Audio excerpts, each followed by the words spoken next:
This is The Comics Alternative, episode 271, a look at the March Previews catalog.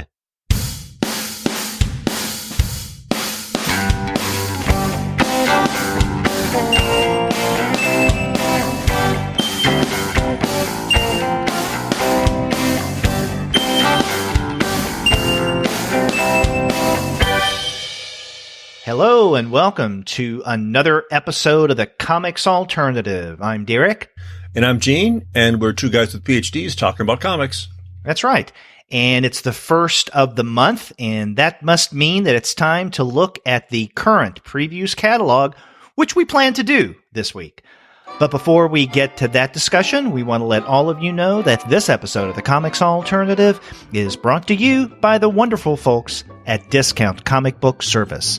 Go to their website, dcbservice.com, for all of your comics pre-ordering needs. There, you're going to find all DC, Marvel, Image, and Dark Horse titles at 40% off of the cover price if you pre-order. For all of the other publishers, you'll find that those discounts are anywhere from 20 to 35% off of the cover price, and every single month you're going to find some unbelievable specials. Sometimes those specials could be as much as 45% off of the cover price. Sometimes 50% off cover. But every now and again, you can find discounts that are even more impressive than that. And usually you find those in the Bundle Madness section. If you check out the bundles this week at DCB Service, we've got not as many as normal, it looks like. Fewer this time. But again, you got a bunch of different DC ones, whether it's DC Universe or Variants or Young Animals or Vertigo or New Age of DC Heroes. There's a Valiant bundle, and there is Marvel has both the Marvel Legacy bundle and the Marvel Fresh Start bundle. Which is it, Marvel? What are you focusing on? Are you focusing on your legacy, on your history, or is it a fresh start? Apparently, it's both at the same time. Yeah. You know, even though you can't make sense of what the big two do, you can make sense of great discounts at Discount Comic Book Service. How was that? That's perfect. That was lovely. Yes. Yeah, go to dcbservice.com. They will take care of all of your comics pre-ordering needs. And after you do get your titles there, please be sure to send them an email and tell them that the two guys with PhDs sent you. Ka-ching! Mm-hmm.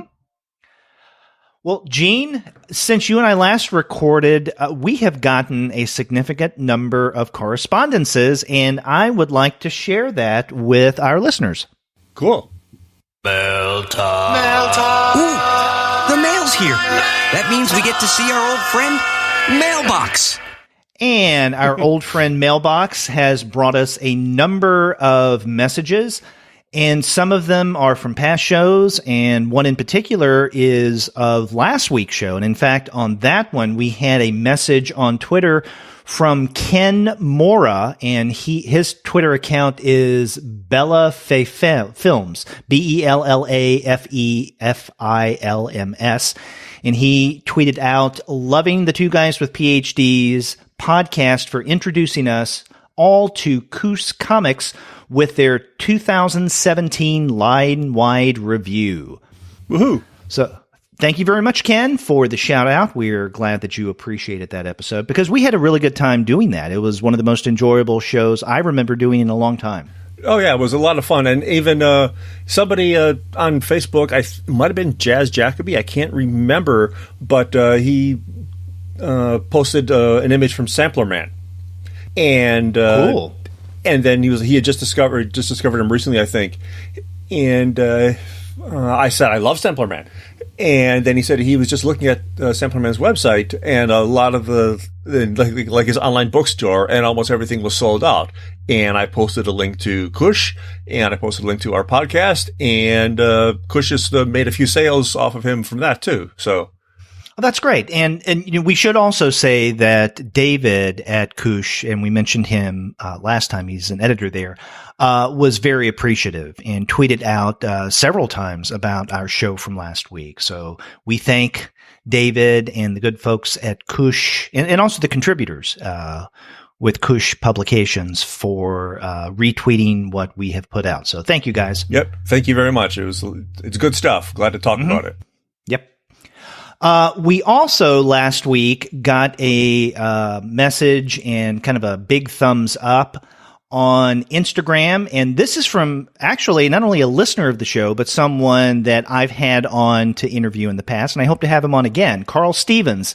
He really liked my interview with Gary Groth and said on Instagram, another great interview. Nice. Thank you very much, Carl. And Carl, if you're listening to this, know that your name is going to come up later in this episode because we will highlight your upcoming book, The Winner.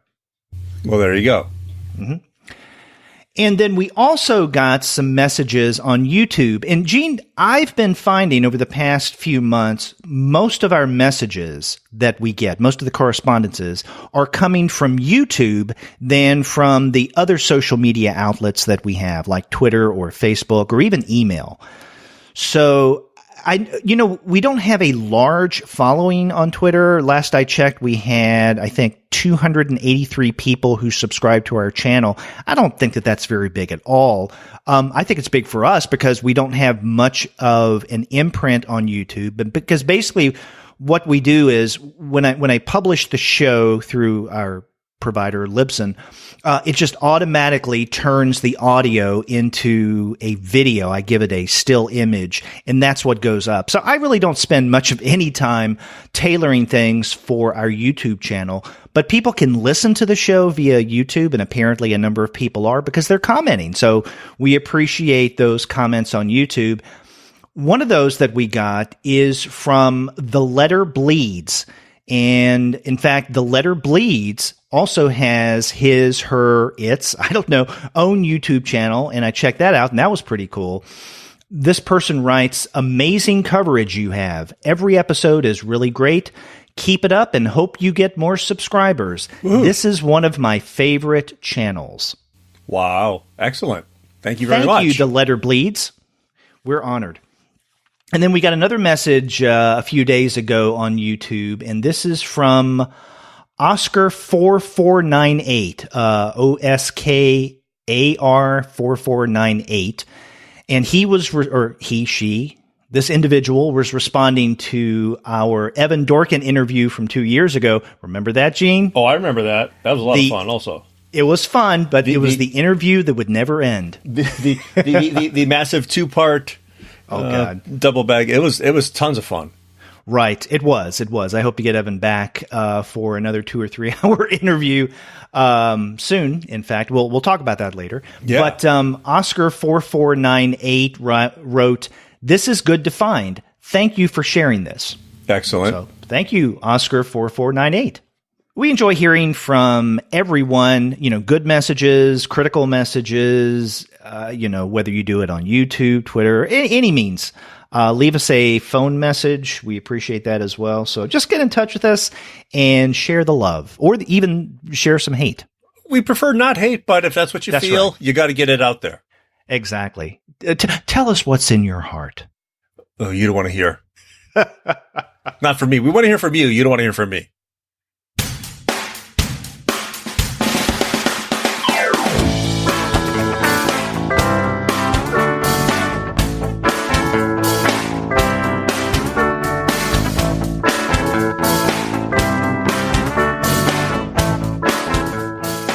Okay, Gene, it's time for the March Previews catalog, and there are a number of really interesting things in this month's catalog. I don't know if I've highlighted as many things as I have, let's say, back in February. Who knows, though? This could be a longer show than I anticipate. But to get the ball rolling, I wanted to share with everyone something that I told you before we turned on the mics. Over the weekend, Eric Reynolds, who is the associate publisher at Fantagraphics, went on, let's say, a spree of commentary on the current Previews catalog. And his first message, which is really what caught my attention, is quite telling. He wrote, and this is this past weekend as we record, "A stroll through Diamond's Previews catalog is all you need to know why most good work gets drowned by the tsunami of bullshit that floods the market every month. So much pandering to the LCD, so much self-indulgence, so much arrested development, so little originality. And so I don't know if I'm sharing that to set a context of this month's catalog, but I did think that was interesting. And I was checking him out at other times over the weekend, and one of the things that he did that, in describing it, is not going to do justice. I strongly recommend that our listeners, if you want to see this, then you go to Eric's Twitter account, and by the way, he is at EARINC. And what he does, what he did over the weekend, one of his comments on the current catalog, he writes, this month's issue of Diamond Comics Previews Catalog, celebrating women in comics, would also like to bring to your attention some of this month's other offerings. And then what he does is he posts a series of images, I guess photos or scans, that he took of the catalog, primarily showing women cheesecake images, primarily highly revealing, very sexualized bodies. And he says, in addition to Women in Comics Month, they bring you this. And it's really interesting. I mean, there are all of these images. And of course, this is typical fare for what we see every month in previews.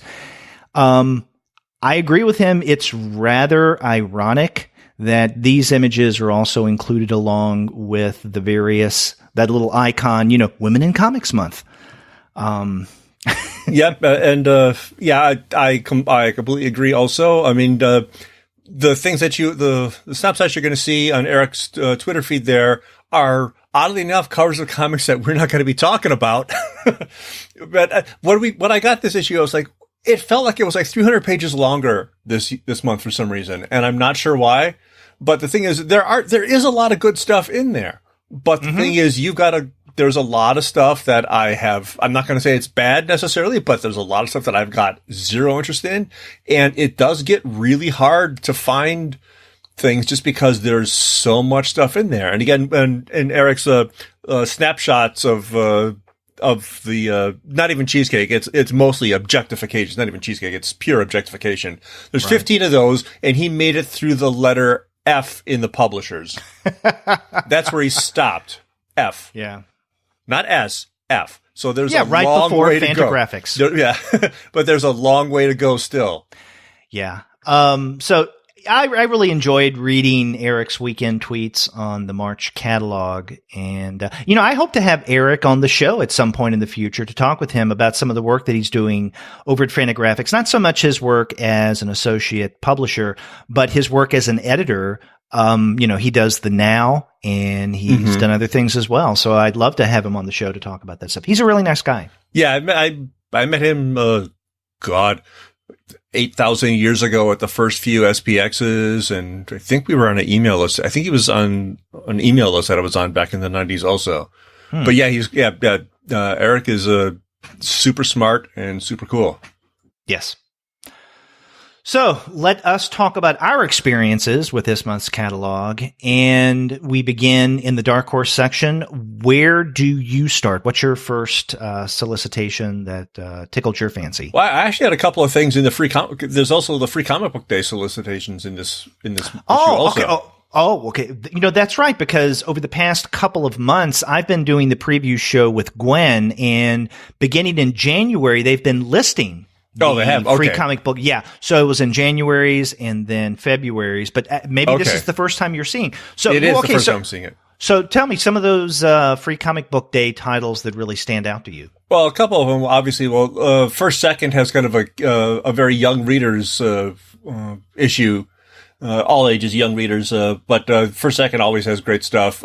Image Comics has Barrier #1 by Brian K. Vaughan and Marcos Martin. I like both of them a lot. I remember this was serialized online. I'm not sure how many years ago, but the first there's a free comic book day version of the first issue, and then the rest of it all comes out this month also. Right. But so there's two different versions we'll talk of about. that. Yep. I thought that was I thought those at least were interesting to look at. Bongo is always fun. Drawn and Quarterly has a Jason Lutz's Berlin #1. Since he's close to wrapping that up. The last issue is coming out soon, right? I believe. Right, I think a couple of months. Yeah, so there's a great way to get people into that one. Read the first chapter of that for free.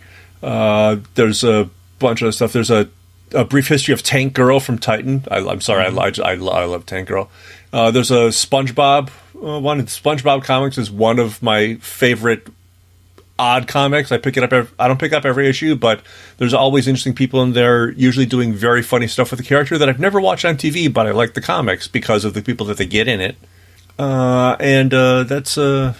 That was pretty much it for Free Comic Book Day. I mean, there's a lot of other good stuff there, but those were the ones that I was kind of like most interested in. Yeah. I was curious what you found interesting of the Free Comic Book Day offerings. I've already mentioned some of mine on the podcast in the past, so I won't go over it again. But I am looking forward to seeing what many of these issues are like. And I do plan on being at my local shop, which is Heroes Aren't Hard to Find in Charlotte, or Heroes Aren't Hard to Find, located in Charlotte, North Carolina, for Free Comic Book Day. I haven't talked with the guys there about arranging anything, but what I like to do, what I used to do at my shop in Plano, Texas, when I lived there, is to go into the shop for Free Comic Book Day and to talk to customers as they come in and get their Free Comic Book Day comics and other things, and then talk with them about the stuff that they're looking forward to reading. That would be cool. So I hope to do something similar this year. That sounds like that could be a lot of fun. But if we get into the catalog proper and we start in the Dark Horse section, what is the first thing that you found interesting? The first thing that I found interesting was pretty much the very first thing, Ether, the Clopper Golems by Matt Kindt and David Rubin. Yes. I like Kindt stuff a lot. I don't know David Rubin's art, to be quite honest, but what I see here, it has... especially with the use of color and how the lettering works, it's a little Kyle Bakery, but also a little heavy metal-y at the same time.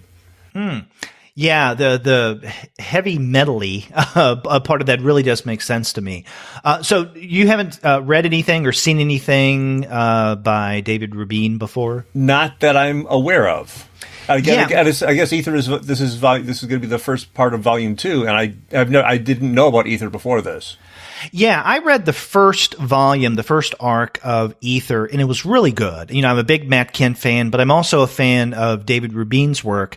And, Rubin, among other things, did the illustration of that work that came out last year, Beowulf, the adaptation of Beowulf, which was outstanding. Rubin is a Spanish illustrator. He's worked with Paul Pope on the, what is that second series? The title is escaping me. And right, yeah. Battling Boy, yes. Boy. Right, exactly. He's the one that drew the second one of, I can't remember the other character's name. But yeah, okay.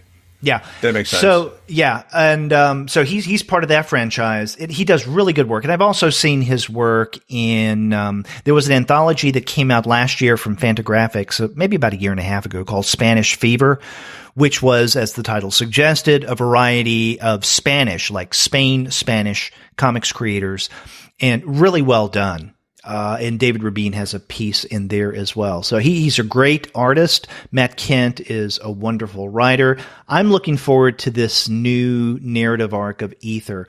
Although, and I've said this many times on the show before, I'm not the biggest fan of renaming different volumes. Although it seems like what they're doing here, or renumbering especially, but what they seem to be doing here is maybe taking a cue from the Hellboy playbook. Instead of, including, seasonal or volumes of Hellboy and then BPRD, is to naming the narrative arcs something unique. Mm-hmm. Right. So, that's a different way of doing it, and I appreciate that and I respect that. What I don't like is, in order to get more readers of a particular first issue of a new story arc, is to renumber things and sometimes even rename. If it's an outright play for money, in other words, sales, because they know that many comics readers will gravitate toward a number one. Marvel would. Yes, exactly.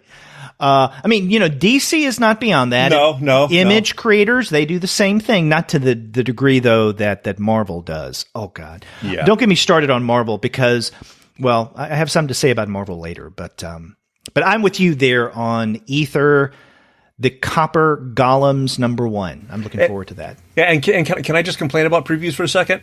Sure. We get 2 pages from this book, which I mean, the write-up sounded interesting with this kind of science fiction fantasy sort of thing, but it was the art that really drew me in, and the way this is spread out, it gets 2 full pages in previews, so they're really trying. The Dark Horse is pushing it, previews is supporting it, and you've got on the page that has all the copy, there's 1 page from the comic, and the page next to it is another page from the comic. And I read that first page going, I'm not quite sure what's going on. Then I read the second page, and I looked at them close, and I'm like, Jesus, this is a 2-page spread that you have to read tier all the way across from one side to the other. And the way it's set up, you can't even tell that at first. Mm. So if you try to read these things like you would in our normal comic page, it doesn't make any sense because of the goofy way that they've that Previews has laid out the page. It does a real disservice to what is really good art. Once I realized what I was seeing, I was like, oh, this is even more interesting than I thought it was at first. But Previews does it no favors by the way that they've cockeyed the layout here. Yeah, and it probably doesn't help matters that you and I are looking at previews in a PDF form. If this were laid out in an actual physical catalog, if we had that in our hands, maybe those 2 pages would be set, one beside the other, and you would more quickly have seen the connection between those page samples. A little bit, yeah. I mean, I'm looking at it on my laptop. I'm on my desktop now, and I got me a big old desktop, so I've got the PDF open to 2-page spreads. But it's still weird. Oh, okay. This is a stupid design thing. It's got nothing to do with the content of the comic. It's just Previews throwing their 1,000-page catalog together every month. Not everything is looked at as closely as it could be. That's a good point. Where do you go next in Previews? I don't have anything until page 55. So I'm the same way. And speaking of our good friend Evan Dorkin, the Dork hardcover. Exactly. Now, did you read Dork when it originally came out from Slave Labor Graphics? Oh yeah. Oh yeah. I'm pretty sure I may have discovered Milk and Cheese first, and then went back and got the whatever Dorks I had missed up to that point. But I've been buying. I've been buying all Dork product, all pure Dork product regularly for almost as long as I can remember buying alternative comics. Yes. I think I came to Dorkin's work the same way you did. I first started with Milk and Cheese, and then after Milk and Cheese completely bowled me over, and it still does, going back to see some of the earlier and other stuff that Dorkin did. And one of those was a comic book series called Dork. And I'm glad to see this being collected in a hardcover edition. Now, for those who don't know about Dork, you can check him out in back bins, I'm sure. You can, for instance, go to mycomicshop.com and you can probably find many, if not all, of the back issues of Dork. But definitely get this hardcover edition. I'll read parts of the solicit just to give you a sense of what Dork is about. It says, from the multi-Eisner Award-winning creator of Milk and Cheese and Beasts of Burden comes this collection of his cult humor comic anthology, comprising years of black humor stories about a living voodoo doll, a serial killer sitcom, truly real-life sex, a disco skinhead, an urbane devil puppet, classic works of literature acted out by Fisher-Price toys, and more absurdity. This is a must-have for Dorkin fans, and it is. Oh yeah, The Murder Family is my favorite non-televised TV sitcom of all time. Yeah. Fisher-Price Theater doing Shirley Jackson's The Lottery. I almost cried the first time I saw that. It was so good. and what many of these stories are, they're in 4-panel strips, horizontal strips, that he includes several per page. In fact, we have a sample of this on page 55. And it's really quite effective. And this showcases the kind of weird, warped humor that we love so much about Evan Dorkin. Yeah, I mean, it's It's weird humor, but it's also oftentimes really smart and really observational. The thing is, he's as good a writer as he is a drawer, which is why something like Beast of Burden works as well when he's working with another fantastic artist, Colleen Dorn, is that, he knows how to craft stories from like you said, like from those silly 4-panel fun strips, which kind of go all over the place, to longer things, like the Eltingville Club stories, which start off as filler and then kind of take on this whole gigantic life of their own. We reviewed that collection 2 years ago. Yep. And it's smart, fun stuff. And, he's somebody like Bill Griffith where, you get more ink per square inch for your money than just about from anybody else. Even in black and white, he spares very little expense with the details of cartoony, wacky humor. You know, I'm glad you mentioned Bill Griffith because for my money, Evan Dorkin and Bill Griffin are two of my favorite cartoonists, hands down. And I don't think they get near enough attention, but we're doing our part. We're doing our part. Now, I'm also glad that you mentioned that there's another side of Evan Dorkin besides his just really weird, wacky humor.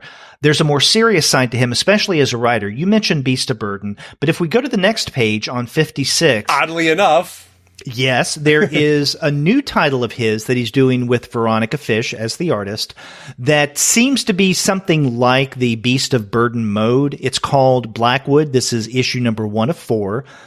And it's described this way. When 4 teenagers with haunted pasts enroll in Blackwood College, a school that trains students in the occult, their desire to enhance their supernatural abilities and bond with others is hampered by an undead dean's curse, ghosts in their dorm, a mischievous 2-headed mummy chimp, a plague of mutant insects, and the discovery of an ancient evil that forces our heroes to undergo a crash course in the occult for the sake of the world. Okay, so despite that really, really long sentence, it does sound like a very fascinating premise.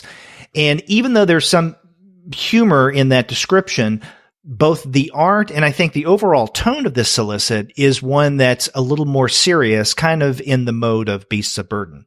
Oh yeah, definitely. It almost looks like an old Vertigo book to a certain extent. Yeah, good point. The setup of it, and I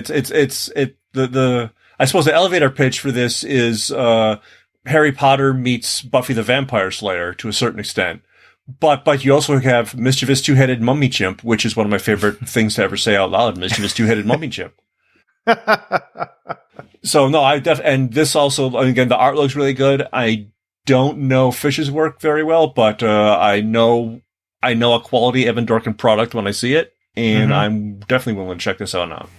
Okay, am I remembering correctly? Did Veronica Fish for a while do some of the art with the new revamped Archie? I wouldn't know. I only read a couple of those. After Fiona Staples. Maybe I'm wrong, and I'm getting artists mixed up, but that would be art that I've seen of hers. Other than that, but because I know I've seen the name. Mm-hmm. Yeah, I just don't remember. I don't remember where it would have been. But okay, so after that, I go to actually only one other solicit in the Dark Horse section, and this is on page 63. I don't know if you have anything before then. Nope. Okay, on page 63, we get Brooklyn Blood, and this is a trade paperback written by Paul Levitz with art by Tim Hamilton. Fresh from the war in Afghanistan, Detective Billy O'Connor tries to return to his normal routines despite his PTSD and severe hallucinations. Once he begins to work a gruesome homicide case, however, O'Connor has difficulty sorting out what's real, and after he uncovers some strange clues, he'll have to face the unthinkable to bring the killer to justice.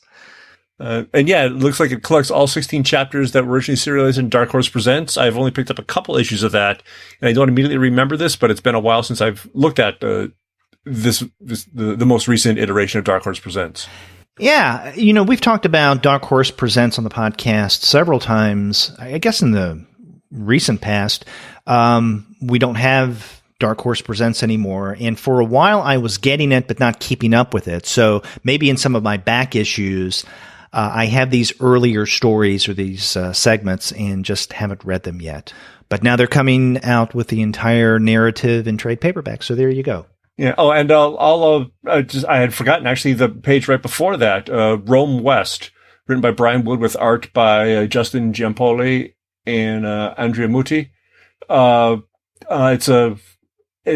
premise is that a fleet of Roman ships is lost in a storm, and they find themselves in the New World in AD 323, and they don't go home, and so it basically becomes an alternate history story where instead of first the Vikings and then Columbus, settling the New World, colonizing, enslaving, horrible things like that, it's the Romans instead. So we get a new Roma Occidens, the Western Rome, and it's a whole different timeline for the Western Hemisphere, and that has the potential to be interesting. I don't know anything about. I'm not sure if this was collected, if this is a collection, or if it's brand new, but it sounds interesting to me.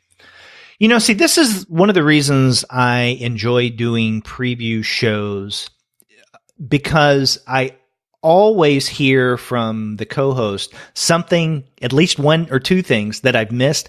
I overlooked this.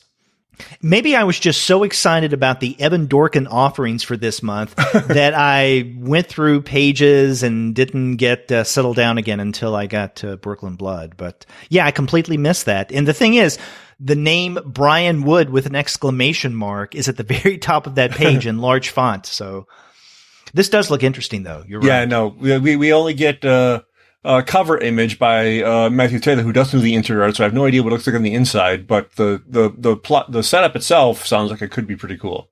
Mm-hmm. I'm willing to give that a shot. Yes, I am as well.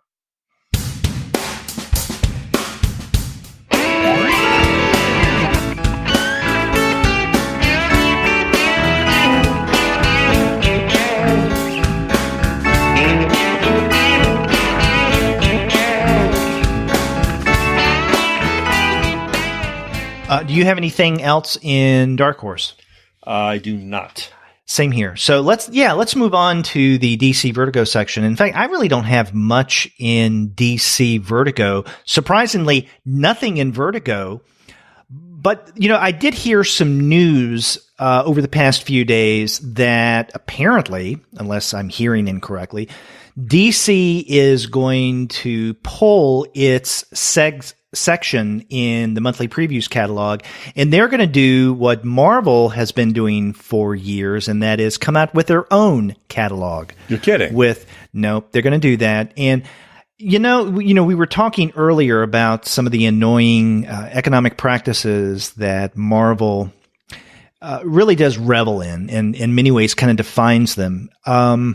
Unfortunately. And this is something else that I dislike about Marvel, the company. And by the way, almost any time I bash on Marvel, it's not because of the comics that they put out for the most part. It's more times than not their business practices. Mm-hmm. And so I've always thought that I know the history behind it. It nonetheless annoys me that they continue to do this. On the other hand, one could argue, well, if they were included in the previews catalog proper, it would be even more of an unwieldy volume every month. And perhaps so. But now DC is doing something similar. I don't know. It could be plus to this, could be minuses. But DC apparently is going to be vacating the previews catalog for their own thing.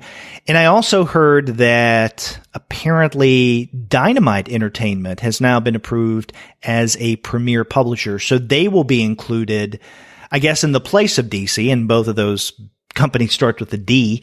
So maybe literally Dynamite Entertainment will be taking the place of DC Comics in the premier publisher section. Yeah. So there's that. But anyway, getting to the actual solicits in DC, what do you have, if anything? I have 0. Okay, I have a couple. I need to get there. And they're actually both kind of working, well, one in particular kind of works against what we try to do on the Comics Alternative.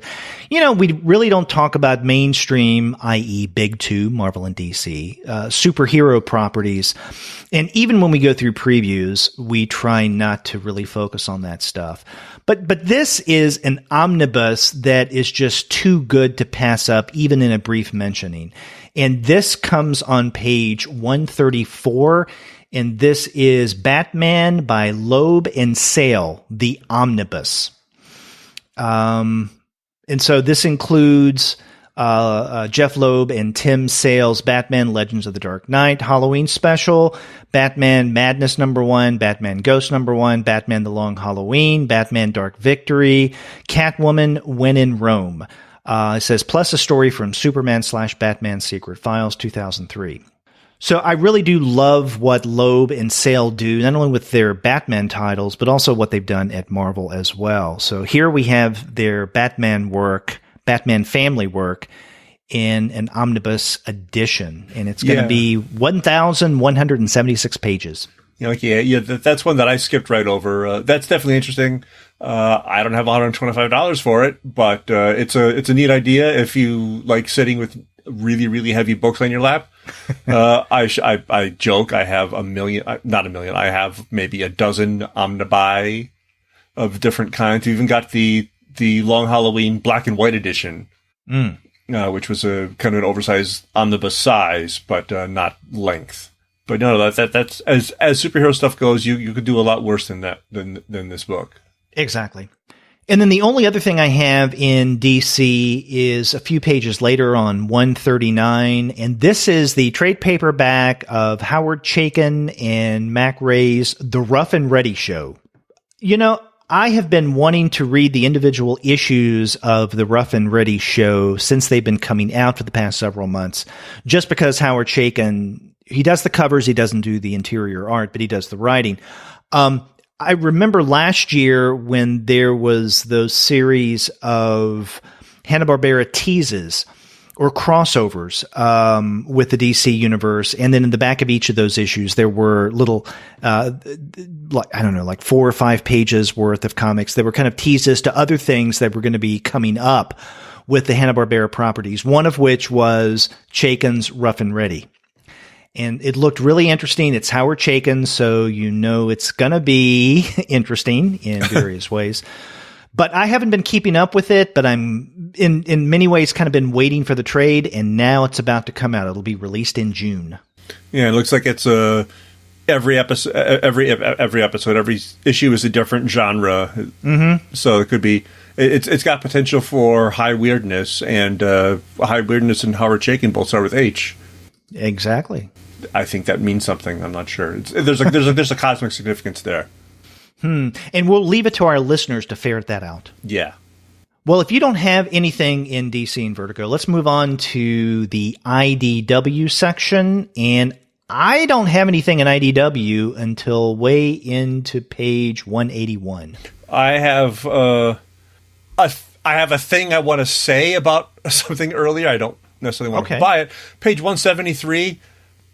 Okay. Stretch Armstrong and the Flex Fighters. I have to mention this just because when I was a kid, I had a Stretch Armstrong doll, and I'm looking at this art, and I'm sorry, this is not Stretch Armstrong. This is not even Archie as Pure Heart. This is like, I don't recognize any of this at all. He can stretch. There's no other. He does not look like an washed up over the hill wrestler who has no calcium left in his bones. It looks nothing like Stretch Armstrong. I don't understand what I'm looking at. That's all I wanted to say.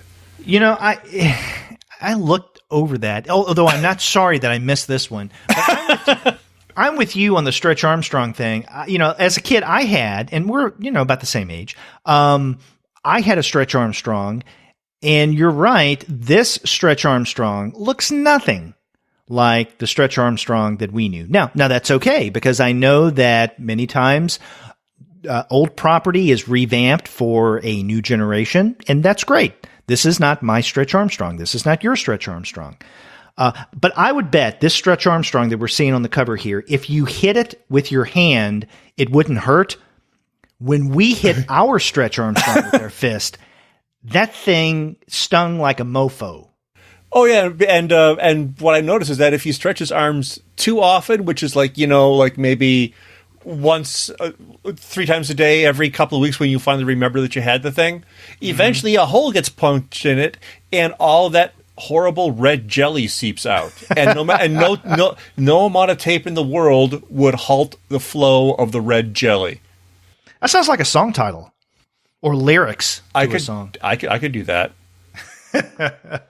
Yeah, I see no Stretch Monster here either, and there's no point of Stretch Armstrong without Stretch Monster. So these are high school kids, and there's something where Flexarium is stored. I don't need to know anymore. Yeah, like I said, glad I missed it. Maybe your kids will like it. It's not my thing. These kids today with their false Stretch Armstrongs. It's not right, I tells you. So that's it. Okay. That's it for IDW, or that's it for Stretch Armstrong? That's it for Stretch Armstrong, definitely. Okay. Do you have anything before 181? No. Anything else? Okay. So on 181, it's something that actually you and I have talked about before. Right, yeah. Kid Lobotomy by Peter Milligan and Tess Fowler. And the reason I wanted to mention this is the first instance of a trade paperback coming out from the Black Crown imprint. So, it doesn't seem that long ago that we got the first issues of Kid Lobotomy. It's the very first title in the Black Crown imprint. Now we get the first trade. So that's good. Congratulations, Black Crown. Yeah, and the title is Lad Insane, so I kind of like that. Yeah. There's a little bit of Bowie happening there. And again, it's Milligan and Fowler, so it's definitely worth digging into. Mm-hmm.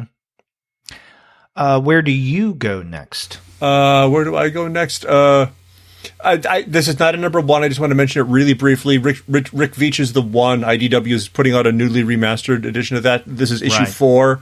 The one was amazing. Rick Veitch continues to be amazing. He's self-publishing stuff now through CreateSpace, but the one is amazing. So I'm just glad to see it coming back to print.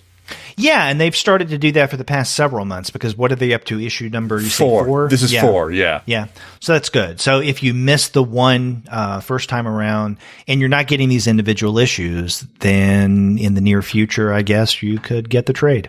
Yep, but it's definitely worth checking out. Mm-hmm. I next go within the IDW section to their top shelf imprint. And in fact, there are quite a number of things listed under Top Shelf that I wanted to mention. First, on page 194, are 2 titles that I'm really interested in. Actually, before we do that, can we do one other thing real quick? Oh, of course we can. Page 189, Mike Allred's Madman's Artist Select Edition. Mm-hmm. A big 500 pages of, his favorite Madman stories over the past 20 years or so, something like that. If you haven't read Madman before, this would probably be a really cool way to just dive into a lot of it. I'm sure it's going to be an expensive way. It's another $125 book, and it's only 468 pages instead of 1,100 pages, but it'll be pretty. Yeah. Now, this is not part of IDW's, artist editions, but I guess it's part of something else that they're doing that says Mike Allred's Mad Men Artist Select edition. Yeah. So, and again, I mean, one of the reasons why I didn't mention this, because I think that this is interesting as well, but I see the price tag here of $125. No, I'm not gonna. Yeah, but it's not like the artist editions, which are reproduced from the individual art. This is like the things that the artist wants you to see. So it says it's got stories, covers, and pinups spanning the character's 25-year history. So it's kind of like Mike Allred says, if you've got 500 pages, these are the 500 pages of Mad Men I want you to read out of the 25 years. So I mean, it should be pretty. It should be fun. I love Mad Men. $125 worth of fun, though. Once I land that really, really cushy job doing what it is I don't know that I could be paid that much for, I would buy it. Okay. Now we're on to Top Shelf. Okay, so in the top shelf section on page 194, there are actually two titles there that are listed that I'm interested in. One is the second book of Brennan Lee Mulligan and Molly Ostertag's Strong Female Protagonist. Now, have you read any of Strong Female Protagonist? Unfortunately, I have not. It's been on my list to check out, but I have not got there yet. And Sean and I read Strong Female Protagonist, and I think everything that it was included in the first book, and maybe going into book 2, I'm not certain, a while back on one of our webcomics episodes. And it's a really good title. I enjoy this. I don't have the first book because, again, I've been reading had been reading Strong Female Protagonist online as a webcomic. I have had Molly Ostertag on the show a couple of times. Once I spoke with her very briefly at SPX, and then last year I had her on to talk about one of her books that had come out from First Second. So that was really cool. She did the art for. So it's good to see that Top Shelf is continuing to do what they did with the earlier volume, is to put it back, put it out in print. So that's good. Also on page 194 is Aaron Nation's Gumballs. And I don't know if I've gotten all the single issues of Gumballs, but I've gotten most of them. And in fact, Kanka and I reviewed the very first issue of Gumballs, I think early last year. There've been 4 issues. And it really is a fun comic. Think of it as a one author anthology. It reminds me of what you used to see a lot of in, let's say, the 1980s into the 90s, when it came to, I guess, what you could loosely call alternative comic scene. And so Aaron Nations is doing a lot of like what you would see with 8-Ball or with other works, let's say by Seth or Chester Brown, where there may be a main storyline, but there would also be additional stories or sections or one-pagers or what have you. Just a hodgepodge of different stories. But all that kind of come together to mark a particular identity and style of the creator. And that's what I saw in Gumballs. So now the first 4 issues, plus it seems like 32 brand new pages of content, is going to be offered in this new trade paperback. And that's one I know nothing about. I don't think I've ever seen an issue of that before. I recommend you check it out. I think it's good. That sounds cool. And on the very next page, we've got Come Again by Nate Powell, who was the artist of the March trilogy. That's right. Among other things. Among other things, yeah, but that's where people may have heard his name most recently or most often. And this is it sounds like it's a kind of some kind of family saga thing set in the late 1970s in Arkansas. By the late 1970s, could give it a very creepy vibe just from having been in the 1970s. I'm interested to see where he's going with this. And again, I love his art. I think he's a really smart cartoon. He's not just a good drawer, but he's a smart cartoonist in terms of laying out pages and telling stories. So I'm interested to see what he does with this story. Oh, exactly. Yeah. I had gotten an email from Top Shelf, a publicity email, I don't know, 2-3 weeks ago, maybe even longer ago, highlighting some of their upcoming titles, and this was one. So we've had Nate Powell on the podcast before to talk about, I think, the second book of, or maybe no, it was the third book of March. So it would be nice to get him back on the show to talk about Come Again. It'd be great to have him come again on the show. How's that? Wow. I think Top Shelf and Nate Powell share a little trademark on that last sentence of yours, but go for it. Also on that page, 195, is another solicit that's interesting, and this is Lost Girls Expanded Edition. Now, I find it interesting that we don't have one of those little women in comics icons for Lost Girls. But if you don't know what Lost Girls is... Or for Strong Female Protagonist, for that matter. Or for... exactly, yeah. Well, actually, I was being kind of ironic with Lost Girls because of the erotic element. But yeah, for those who do not know about Lost Girls, this came out... God, what was it? 2007, 2008, 2006?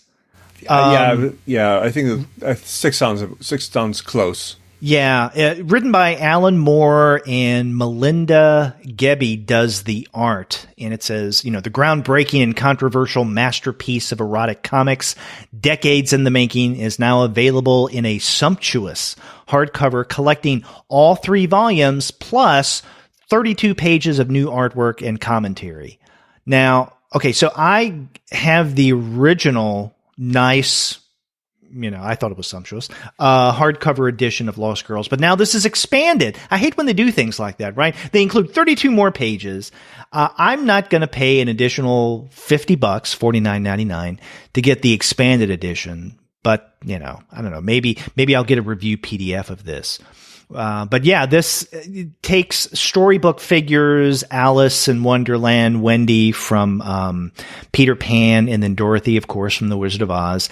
And it does some interesting erotic things with them in a tasteful way, though. Yeah, I've never actually read it myself. I like Melinda Gebbie's stuff a lot, but this is one of the few things of hers that I have not read. If we go to that next page, 196, I have something that I'd like to highlight. Go for it.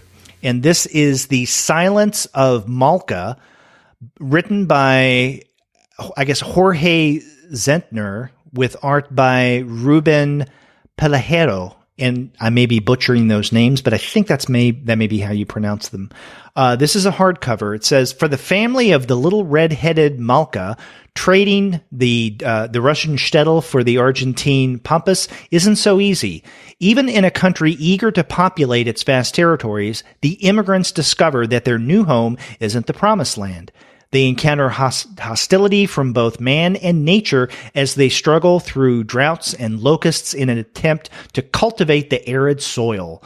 When misery pushes them to the extreme, Malka's uncle is visited by the prophet Elias, who advises that he create a golem, the mythical creature fashioned from earth and endowed with life by engraving on his body the word emet, or truth, to pose as a man and aid the immigrants. Now, it was that last sentence that really caught my attention, because this looked like an interesting twist on the golem myth. And it says that this is the winner of the Best Foreign Album Award at the Angoulême International Festival. I'm assuming that if it's a Best Foreign Graphic Album, that it may have originally appeared in Spanish, right? Because if it's published, I guess, originally in Argentina. I don't know exactly what the criteria for the Angoulême Festival, what they consider foreign, right? Not published in France. Right. So it could be in English for all we know. But because it wasn't published in France, I don't know. I'd have to look into this. And the reason I'm curious about this seems, we could obviously discuss this on a regular Comics Alternative episode, which I'd love to do, but it's also something that if it's a work in translation would fit in with what Edward and I are doing with the monthly Eurocomic series. Mm-hmm. Yeah, it doesn't tell us where it was initially published, because it could be Spain, it could be Argentina. It's hard to say, but if you mix Ashkenazi Jews, Russian pogroms, and you throw in a golem in there, I'm really, really interested in this book. The cover, the little bit we see of the cover looks kind of stylish and cool. The story sounds really interesting. This was on my list too. Oh, okay, good. Now, do you have anything else in IDW? No. Because I've got one more thing, but it's not a comic. No, go ahead. It's a rarity that I'll mention something on the preview show that's not a comic, but this one I have to, because I'm a gigantic fan of Edgar Allan Poe's work, and especially when it comes to how his work is adapted. I've done quite a bit of work on how Edgar Allan Poe's narratives and even poetry have been adapted into other media, specifically comics, but other media as well. Now, this is a different media altogether. This is a game. This is Edgar Allan Poe's The Mask of Red Death, the game. It's designed by Adam Weiss with, I guess, art on the cover of the box, and I guess the game itself by Gris Grimley. Yep. Gris Grimley is fun. And so, it's based on Mask of the Red Death. Yeah, that could be interesting. It reminds me, when just seeing that clock there, it reminds me when I was a kid, one of my favorite board games was Witch. And just seeing that clock just made me think of that again. It was a haunted house game where you kind of climb the staircase. Oh my God, that vaguely sounds familiar. Which? Yes. I wonder if I played it and then have just completely forgotten it, because when you said which, it struck something in me. It's like, I should know that. That doesn't seem unfamiliar to me. Wow. No. You're going to wake up in the middle of the night going, oh yeah, that's right. Yeah. And if I do, I'll give you a call. Oh, yeah, my ringer's off.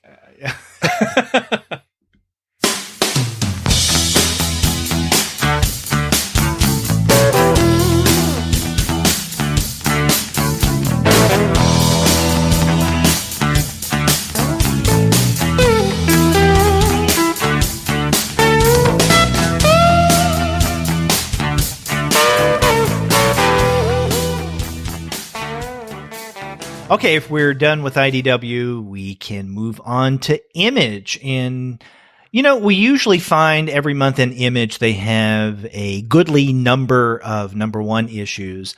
And we do have several of them in the March catalog, but not as many as we've had in the past. Yeah, well, the very first one we have there is Barrier number 1, which I mentioned earlier for the Free Comic Book Day. The aforementioned Barrier, that's right. Yep. But whereas the Free Comic Book Day one is small, this is large. And they're doing all 5 issues, I guess, coming out once a week. Starting, actually, the first 2 issues come out May 9th, and every week after that, another issue comes out. And what they're saying is that it's printed in a large landscape format with cardstock covers, and it will never be collected. So you have to buy these 5 because they will never be collected. Who remembers The Green Mile by Stephen King? It will never be. Oh, that's right. We have to collect it. So I'm sure it'll be collected at some point, but the idea of them sounds pretty cool. Yeah. And also, now you mentioned that this originally appeared online on Brian K. Vaughan and Marcos Martin's Panel Syndicate website. And I mean, this is where they published The Private Eye and then Barrier. But they've also published other things by other creators through Panel Syndicate. Now, The Private Eye, when it was out, and we even had BKV on the podcast at the time that installments, I think there were 10 in all, of The Private Eye were coming out. And he did reiterate the fact of what he had said in interviews, that it would never be collected. It is only going to be online. And a good number, maybe about 6 or 7 months later, we got news that, lo and behold, a hardcover edition print of The Private Eye was going to come out from Image. So this never be collected thing, definitely take it with a gigantic grain of salt. Well, again, and it's not a lie, because it says there are no plans for these print issues to ever be collected. No plans. There are no plans. Right. Yeah. And I mean, it's good marketing. And again, even without that, the idea of the package itself looks pretty interesting. I'm gonna get it anyways. And when a year later they put out the collected one, I will say naughty words, but this is business too. Exactly. Yeah. And even though I know what their game probably is, I don't hold it against them. But yeah, you mentioned the packaging of these individual issues. I think that's wonderful. The nicer cardstock, the shape, the size, the dimensions here. I mean, I'm on board for this. Now, I read the first issue of Barrier when actually it first came out on Panel Syndicate. In fact, I think we did definitely review it on a Comics Alternative episode. I didn't go on to read the subsequent digital issues as they came out, but I did enjoy and very much appreciated what Vaughn and Martin were doing in Barrier, because it is mixed language. Much of it's in English, but also a good bit of it's in Spanish as well. And, I've heard a couple of other podcasts that reviewed the first 1 or 2 issues of Barrier when it came out, and they were, ragging on him, say, well, most of their readers are going to be English speakers. They should have, included translation. No, what they were attempting to do is called Barrier. Exactly. Yeah, exactly. And, part of their project, part of the reason of using different languages, English and Spanish, is baked right into the very, concept of Barrier and its title. Yep. it's not supposed to be easy for every single English speaker to get what's going on there. I mean, that's the point of what the story was about, at least from, what I got out of that first issue. So, and this is interesting. Image has done something like this in the past in terms of releasing an entire series over a month's period. We talked a few weeks ago about Twisted Romance. Mm-hmm. That first volume of Twisted Romance came out the 4 Wednesdays of February, and they've done that with other titles as well. And so they're doing something similar here. The thing is, though, Barrier is already available through Panel Syndicate. But if people want to get comic book issues of this in print, and not just the digital, and they can do that. And then, several months from now, they'll announce a nice hardcover edition. Yeah, but this is a big. It's big. It's bigger than your normal size comic a little bit. It's wider, and again, I like the fact of thinking about Marcos Martin's work at that size also. Yes, just being able to see like almost like twice up from a regular size comic book. So that'll be because I like a lot of stuff, and he can do really interesting things. Even when he was doing things like Spider-Man, he was doing really interesting stuff. Mm-hmm. So. I'm definitely there's a lot of crap in previews, but there's also a lot of really good stuff too. You just have to dig. So that's why we do the hard work for you. That's right. So yeah, so Gene, what you and I are emphasizing in the catalog are the things, or not the same things that I think Eric Reynolds highlighted on his Twitter feed. Yeah, very much not. Yeah. So Eric, if you're listening to this, we're complimenting your work on Twitter. Exactly. In a more positive direction, though. With an I and an E. We're doing both. Okay, on page 202, which follows Barrier, is a number one of another new series, and this is Death or Glory, number one. This is written by Rick Remender with art by Bengal. And, Rick Remender's doing a lot of stuff at Image. Although for a while it seemed like he was coming out with a good number of titles over a relatively short period of time. I don't want to say he slowed up, maybe relatively speaking a little bit, but we get another series from him. It says, in terms of the solicit, meet Glory, raised off the grid in a convoy amid truckers, the last men and women fighting for true freedom on the American open road. Now, in order to pay for her beloved dying father's surgery, Glory has 3 days to pull off 4 dangerous cross-country heists with mob killers, crooked cops, and a psycho ex-husband all out to bring her in or die trying. High concept, Wild West with cars wackiness. Yeah, potentially maybe, wacky. Yeah, maybe a new retelling of Smokey and the Bandit, with the whole convoy thing and truckers and being on the road and being chased with Smokey Bear and all that.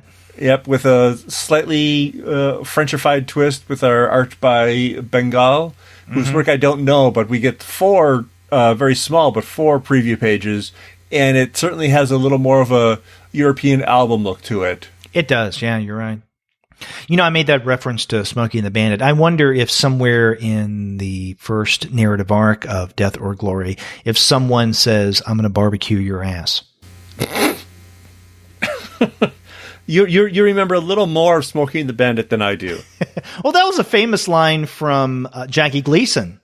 He played the policeman. He is Smokey, yeah. Yeah, and I remember that. I mean, I've seen the movie multiple times, but there was a commercial advertising the film when it first came out, and of course on television they had to, at the time, cut. He couldn't say ass, and so in that little clip he said, "I'm gonna barbecue y'all," and then they cut to another scene.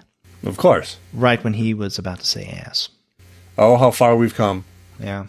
Back when that was risque. Yeah. Okay, the next... It's the end of the empire, I'm telling you. Go ahead. Yeah. No, the next solicit, this is on page 204. It's another number one of a new series, and this one is called Flavor. Issue number 1, this is written by Joe Keating with art by Wook Jen Clark, Tamra Bonvillian, and Rich Tommaso. So It's got an interesting array of artists. It says, within a strange walled city, an unlicensed chef discovers a mystery that threatens to end it all. Join Joe Keating and Wook Jin Clark on this culinary epic adventure, Flavor, where chefs are the ultimate celebrity and food is the most valued commodity. The high-stakes competition of Hunger Games collides with the lush Miyazaki-esque world building in this delectable new ongoing series featuring culinary consulting and bonus content by Ali Bulzari, renowned food scientist and author of, they give the book here, so. Although they don't mention where Bonvillian and Tommaso figure into this series. No, Bonvillian is normally a colorist, and I don't think Rich Tommaso's. I think Rich Tommaso's on this page in error because he's not even listed on the cover that they exactly. showed. Yeah, that's what I was wondering. So the thing is, usually they indicate who's doing the color or whatnot, right, or their names aren't as prominent on the cover. And you're right, Tommaso's not even on there because I was wondering, okay, where does Tommaso figure into this? So I guess this gets back to what you were mentioning earlier, right? The kind of rough job sometimes that they do with editing and trying to get this behemoth out every month. Yeah, but I mean, if you say Miyazaki, I'm immediately piqued. Mm-hmm. As things go, and Hunger Games and food, that's kind of a nice little switch, nice little mix there. It looks like certainly could be fun. Mm-hmm. I'm not sure that I would jump for it right away, but I am kind of curious. Yeah, there are other number ones that are in the image section that I would gravitate. Like, for instance, if we were going to decide, okay, what to discuss on a particular week with these things come out, that may not be my first choice. Maybe a backup. Who knows? And that's nothing against Joe Keating. In fact, we've had him on the show before. I like his work. It's just that there are other things like Barrier, for instance, or even Death or Glory that strike my attention. Where do you go next in image? 208. I do as well. Where We Live, the Las Vegas Shooting Benefit Anthology, which again, it sucks that we have to have books like this, but it looks like it's one of these things where the heart's in the right place. J.H. Williams III is the curating editor for it, but there's a lot of amazing names. Mike Allred, Brian Bendis, Sue DeConnick, Kelly Sue DeConnick, Neil Gaiman, Kurt Busiek, Mike Mignola, James Robinson, Gail Simone, Jeff Darrow, Tess Fowler. God, there's a lot of interesting people. Mike Mignola, Mark Miller. Sienkiewicz. Yeah. Yeah, no. Sean Phillips, Jeff Lemire. Yep. Jamie McKelvey. Wow. Yeah, no. The lineup of this is just top notch. But and again, it sucks that we have to have a book like this. But it says 100% of the proceeds for the Where We Live anthology will be donated to an existing GoFundMe campaign for the survivors in Las Vegas. That's great. So it's not going to one of those charities where like a third of it gets skimmed off for admin right away. Hopefully, this is going directly to the people who need it. Mm-hmm. And in fact, that following page is a message from J.H. Williams III. Right. Talking about the significance of this. So I think that's great. We've been seeing and more anthologies that are like this in one form or another. There was one solicited last month or maybe 2 months ago, Puerto Rico Strong. Mm-hmm. That was, the funding or the proceeds from the sales of that anthology would go toward, helping Puerto Rico, after the devastating season that they had back in the fall with a hurricane and all. But yeah, we've seen a number of things like this. And as you point out, although it's unfortunate that things like that exist, if they're going to exist, they're good to have and they're good to get. Yeah, I think you're going to get good quality comics, thoughtful, and the money goes to the right place too. Mm-hmm. And kudos to the creators, who I'm guessing are doing this for no money. If 100% of the proceeds are going to there, I'm guessing this was done. There's good charity and goodwill all around behind this one. It looks like. Right. Okay, I next go in image to page 212. Do you have anything before that? No. Okay, this is from one of my favorite contemporary creators, Farrell Dalrymple, and we've actually had him on the show before. It's been, I think maybe 3 years ago that we had him on. And this is a trade collection, It Will All Hurt. And if that title sounds familiar to listeners of the Comics Alternative, that's because I think a couple of years ago, Sean and I discussed the webcomic, It Will All Hurt. But there were also print editions of It Will All Hurt as well. And so what this volume does is it collects It Will All Hurt number 1 through 3, those print issues, plus all 6 chapters of the webcomic. Now, it originally came out both as a webcomic and then the individual issues 1 through 3 through Study Group, which is a great, great small press. I absolutely love what Zach Soto does. And the other people who work with Study Group as well. But now we get all of this stuff coming out, all of the It Will Hurt content coming out in a nice trade paperback. It's described this way: a weird, sad, silly, sketchy, and dreamy watercolor fantasy action quest in which Almendra Clementine and her crew of antisocial adventurers all come together on a psych-apocalyptic world to take down an evil wizard. And that's basically what happens. And even though I have the individual issues of this, and of course I guess you can still read the webcomic, I'm probably going to get this trade just to have everything in print under 2 covers. Yeah, and I didn't have this on my list mostly because I kind of thought you'd mention it, and you did, so that's good. I haven't read any of It Will Hurt, but I've liked other stuff I've seen from Dalrymple. It sounds it's kind of feels like kind of post-apocalyptic high fantasy. That could be good, and I trust what he would do with that. Even just the character designs on the cover look interesting. So, yeah, this is one that I'm going to be jumping into also. Where do you go next? Yeah, a very long way from here. Okay, I have something, I guess, before that. I guess 2 more things. An image. On page 215 is David Lapham's Stray Bullets, Sunshine and Roses, Part 1. And the reason I'm mentioning this is, I love Stray Bullets. I've read all of Stray Bullets up to, but not including, what we've been seeing over the past, I think it's been more than 2 years now, with Sunshine and Roses. I've been wondering, when the hell are they going to start collecting Sunshine and Roses? Because it was going on forever. And, we had a few years ago, the Stray Bullets Uberales collection. And, that basically is all of Lapham's Stray Bullet stuff before he brought it over to Image, which is really good. I love Stray Bullets, but I've been holding off on reading the individual issues of Sunshine and Roses, thinking I'll get the trades when they come out. But I kept waiting. 1 year, 2 year, maybe 3 years now or more have gone by. Now we finally have the first collection. So this Part 1 collects Stray Bullets, Sunshine and Roses issues 1 through 8. So it's a hefty trade. It's a hefty trade.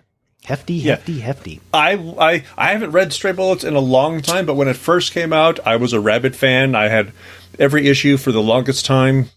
I bought the first really gigantic, oversized hardcover whenever that came out. Again, this is still the 90s, maybe the early 2000s, barely. But I haven't read any Stray Bullets in a long time. I kind of like the fact that the cover looks just like the old ones did. It's like unlike everybody else, the trade dress hasn't changed. It looks like it just fits in well along with everything else. And you still find the El Capitan at the bottom. Yep. Which is what Lapham used as, his self-publishing arm, I guess. And then after that, on page 216 is the next installment of Brian Maruka and Jim Rugg's Street Angel. This is Street Angel Goes to Juvie. I love Street Angel. I'm a little iffy about what Maruka and Rugg are doing in only coming out with new Street Angel stuff in hardcover editions. It does become a little pricey. Yeah, $20 for 40 pages. Yeah, and that's what the last 3 or 4 of these Street Angel stories have been. I mean, they're almost like European albums in terms of the size and what you get for that, which is kind of nice, but again, can be a little pricey. But I love Street Angel. Yeah, and I've never read Street Angel, but I see that there's actually there's also a free comic book day Street Angel title, so maybe I will check that out to see if I want to jump into the purchasing end of things. Because I've never read it, so I could possibly, depending on how many free comics I can pick up and who stocks what, I might be able to read it for free. Mm-hmm. The way God, nature, and the comic book shops intended. So that's all I have in Image, but you say you have at least one other thing? Not an Image, nope. Oh, okay. I thought you said you did have something else in Image. No. Okay. So yeah, with Image now, we've wrapped up the premier publishers, not including, and we usually don't Marvel because, again, Marvel does their own thing, in so many ways, but they have their own catalog. But I did want to mention something else about Marvel since, we're making the transition now from Image into the back half of the catalog. You had pointed out that they are doing, I guess they're revamping company-wide what they're doing. Every 3 months. Well, I mean, they've been doing that for the longest time. But, I mean, they're having another, company-wide overhaul. I don't know if you want to call it a reboot, but again, it just strikes me as something very similar to what we saw with Rebirth. And, this is nothing new in comics where one of the big companies tries to do, although to mask maybe lamely, the exact same thing that the other big company had done because with the other big company, it was successful. We saw this with the New 52 and then we had Marvel Now. DC did the Rebirth. And now we're about to get what they're calling a fresh start. But I have a name for what Marvel should call its new overhaul. They should call it Afterbirth. Because if DC was Rebirth, it's obvious what Marvel's doing. So why don't we just make a reference to DC and call this Afterbirth? I can see why perhaps they would not, but... yeah. Yes. And, for someone who actually has firsthand experienced Afterbirth, and I don't want to be gross, but it's not very flattering. But it's, it's part of nature, right? Right.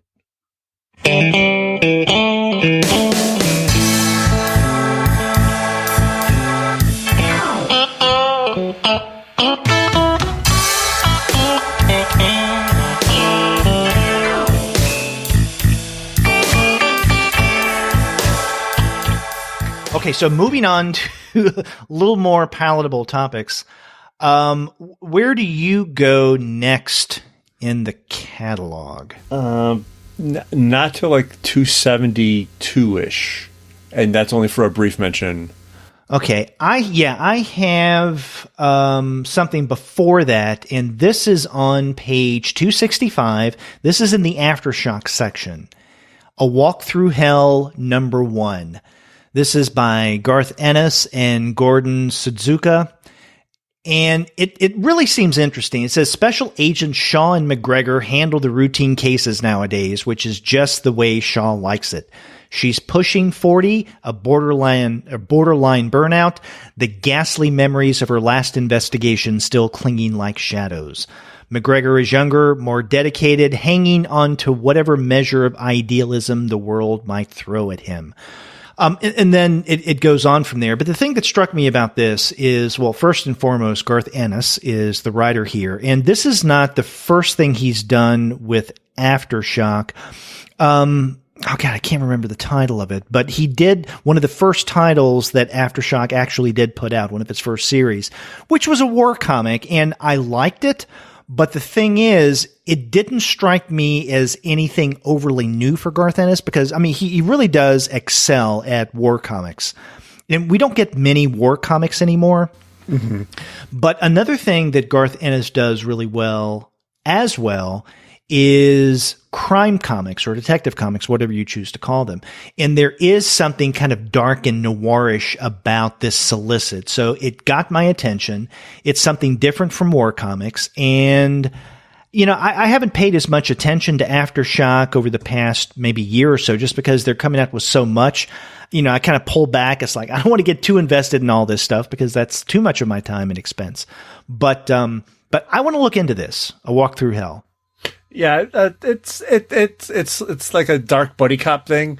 I'm not as thrilled with that concept, I suppose. And again, I still don't know Aftershock at all. I don't think I've ever read an Aftershock book. Mm-hmm. I don't think my local shop even stocks much of any of it. It's, again, for somebody who puts out as much as you say they do, I just have unfortunately, they have not hit my radar at all. Mm. Okay, so you go where next? 272. The Art of Jim Starlin, A Life in Words and Pictures, which it's like a cross between a biography and like a career retrospective sort of thing. Also Aftershock? Also, okay, there we go. I didn't even realize. I didn't even notice that. I just saw that it was Jim Starlin. When I was a kid, I loved the hell out of Jim Starlin. I look at it now and I don't feel quite the same way, but I am curious to see what this book might look like. Mm. Unless I'm mistaken, this seems to me at least to be the first comic book in a traditional sense that Aftershock is putting out. And maybe I'm wrong there, but I don't remember seeing anything in the monthly catalog in the Aftershock section other than, the various series that they have. Mm-hmm. And this is definitely a different kind of book. And I wonder if this is a different direction or an additional direction that Aftershock is going in now. Yeah. Well, it says the first edition of this volume sold out instantly. So apparently it's not a resolicit, but maybe somebody else published it the first time through. I don't know. That's a good point. Maybe it's somebody else's thing that they've picked up on. And with Marvel's cosmic stuff kind of taking off, it makes sense to take a look back at Starlin. Mm-hmm. But yeah, it's over 300 pages, and it's a big old book. And I'm kind of curious just to see what it looks like, because again, from the solicit, it's a little hard to tell exactly what this is. Mm. Okay, I go next to page 276. Okay. And this is the one solicit we have in Adhouse. Young Francis, Volume 1. Pope Hats, the hardcover. And I remember when I first learned about this, and this was about maybe a week and a half ago, I got an email from Adhouse about this, to those in the press announcing this book. I said, oh, well, this looks like the work of Ethan Riley. I didn't know that Ethan Riley was the pen name of Hartley Len, because this book now is being billed as a work by Hartley Len. And I looked at the art and I said, that looks a lot like Ethan Riley. And it says Pope Hats, and that's Ethan Riley. But Ethan Riley is the pen name of Hartley Len, but basically it's an anagram of his real name. I did not know that. And in fact, I met Ethan at an SPX maybe about 2.5 years ago. I'd like to have Hartley Len or Ethan Riley on the show to do an interview about this, but I got in touch with the publisher of Adhouse, and he said that Ethan really didn't want to do any podcast interviews, so it's unfortunate. But I would like to talk about the Young Francis collection on a future episode of the Comics Alternative. Yeah, I've heard of Pope Hats, but I've never actually read it. It's really good. Yeah. And in fact, the last issue, I guess it was number 5 of Pope Hats, came out last year. And it was one of Paul's best of, or maybe it was an honorable mention. I can't remember, but one of his top of 2017. Nice. If you go to that next page, so that's 277, there is the next issue of Durf Back Durf's True Stories. This is number 3. Yep, that was on my list as well. Yeah. I love Durf stuff. Yeah, Durf's, and we're going back again, almost 20 yeyears ago for some of his stuff that he was doing for newspapers. So it's not the same as my friend Dahmer, but it's short, hilarious, slice of life stuff. Mm-hmm. And there's a lot of good stuff in there. If you like Durf's art, this is prime Durf. Yes. And his art is, I mean, you definitely know that it's Durf back Durf, right? You can never mistaken his work for anyone else's. Yeah, it's got that kind of a lumpy Crumb-esque, but also kind of I don't even know. He's not aping Crumb. He's not aping anybody else. But it's very much him. No, if Crumb's art were more angular, then you have a rough sense of Durf back Durf's art, because one of the things I really enjoy about his figures is many times he will draw people in ways that seem either diagonal or horizontal, the way that they move, right? So you'll see their neck at a very strange angle. And so he accentuates the positioning of many of his characters for effect. I mean, there's a reason why he does it.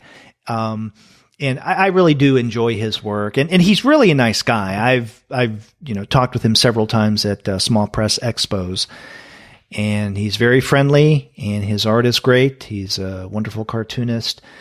Definitely pre-order issue number 3 of True Stories, and they also solicit or resolicit issue number 1 of True Stories. Yeah, I mean, you're totally right about the whole angular thing. My Durf's Joey Ramone T-shirt, Joey's practically like a T-square or something like that. It's just a lot of fun to look at, and he leads your eye in really interesting ways. Right, and he leads your eye, but like it tells you something about the character at the same time as it's kind of helping the design of the page. Mm-hmm.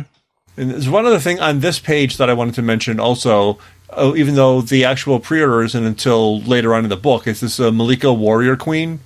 This is from Unique Studios, this is interesting to me because... the staff pick. Right, the staff pick. In that box, yeah. Right. Unique is created by a Nigerian cartoonist. I believe he lives in New York, but he's from Nigeria, and he's doing these kind of it's almost Afrofuturist in some parts, but Malika is actually a historical story. Takes place, I believe, in the 15th century. But it's becoming a lot more popular. My library is actually collecting all of their work as well, so I know that we'll be getting this at the Library of African Studies where I work, because again we try to get a lot of everything. But this stuff is he's been getting a lot of press lately, and the books are really interesting. I haven't read the first Malika yet, but Malika.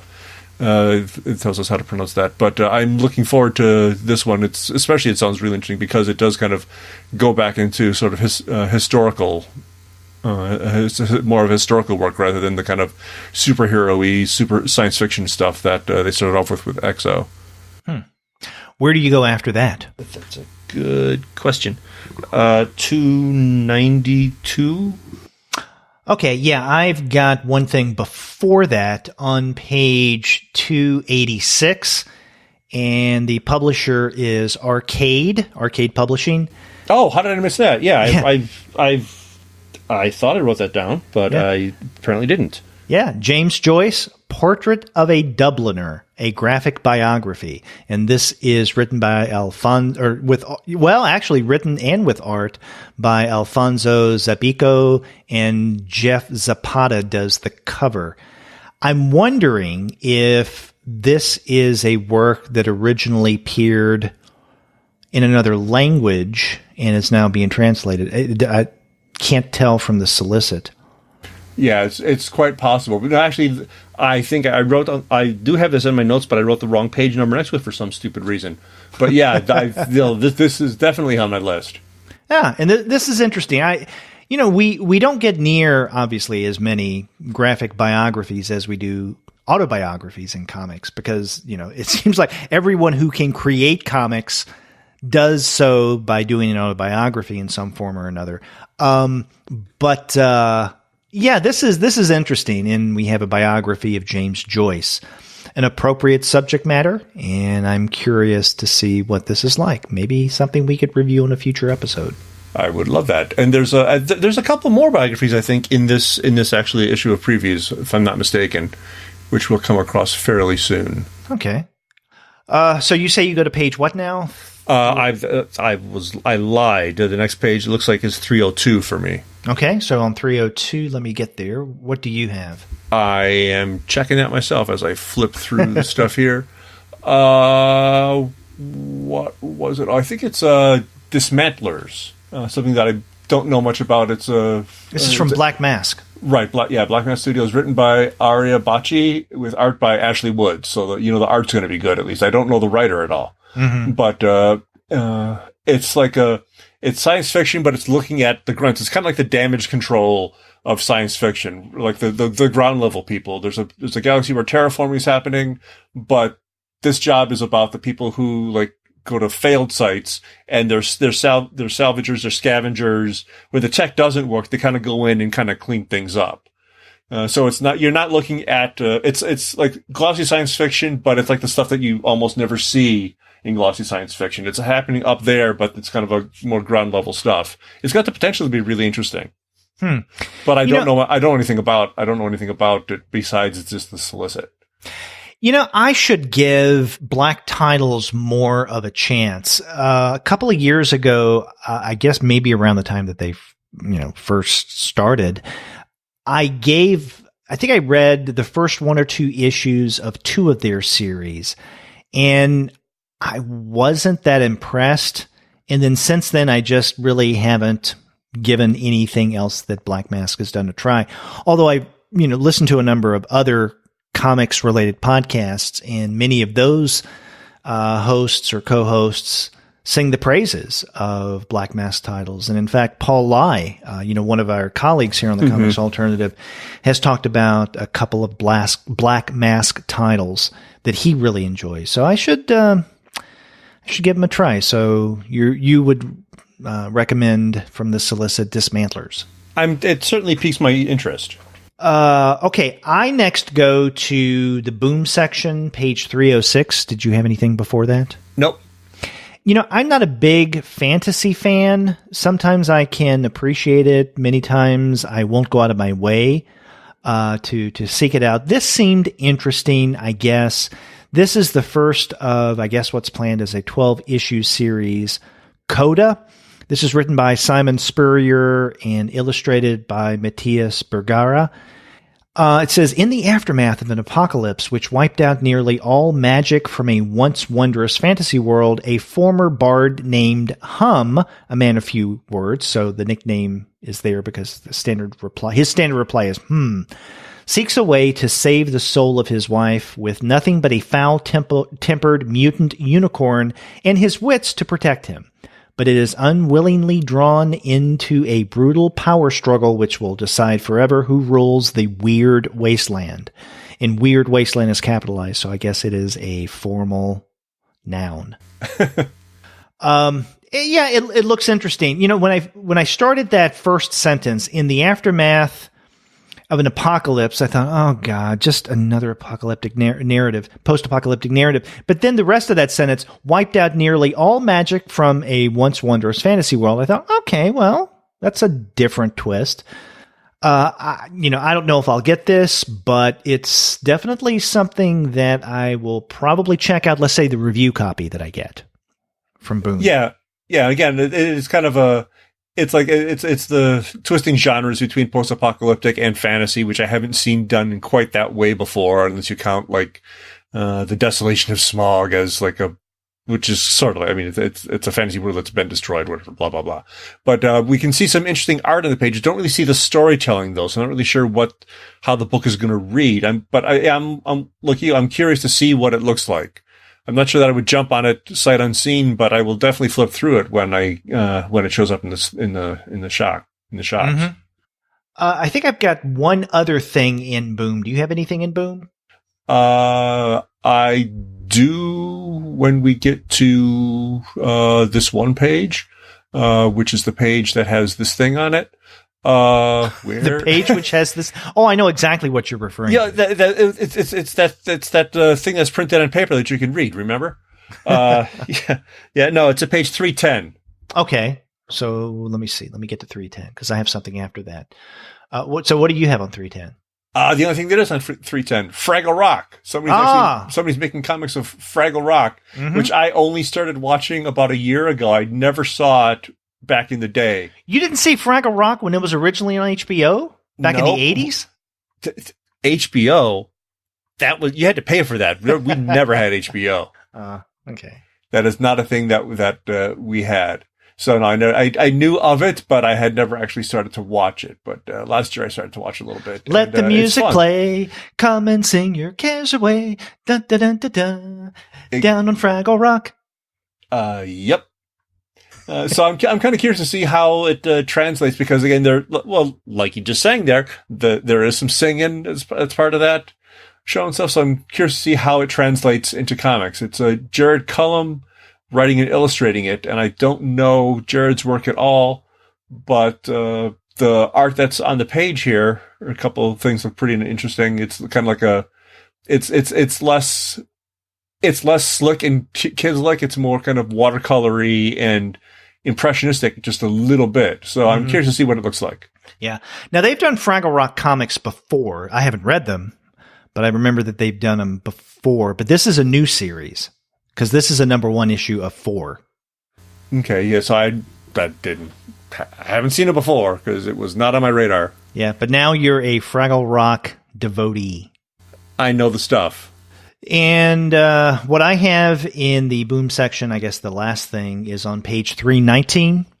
Okay. And it is at the bottom of that page, Run Wild. And this is a hardcover book.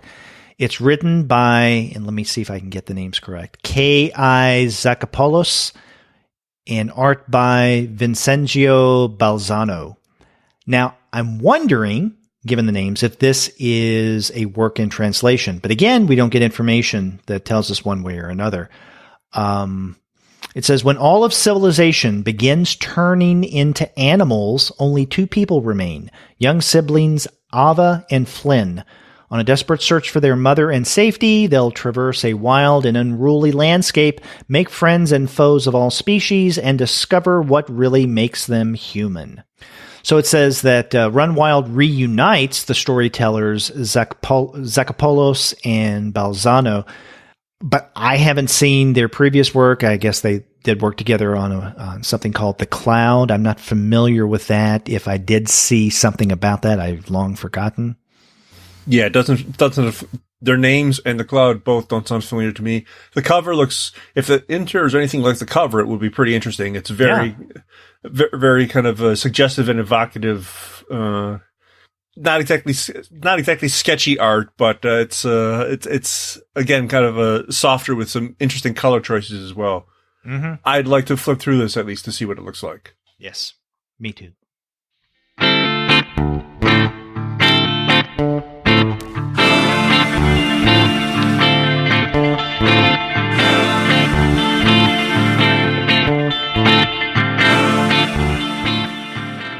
Where do you go next in the catalog? 330.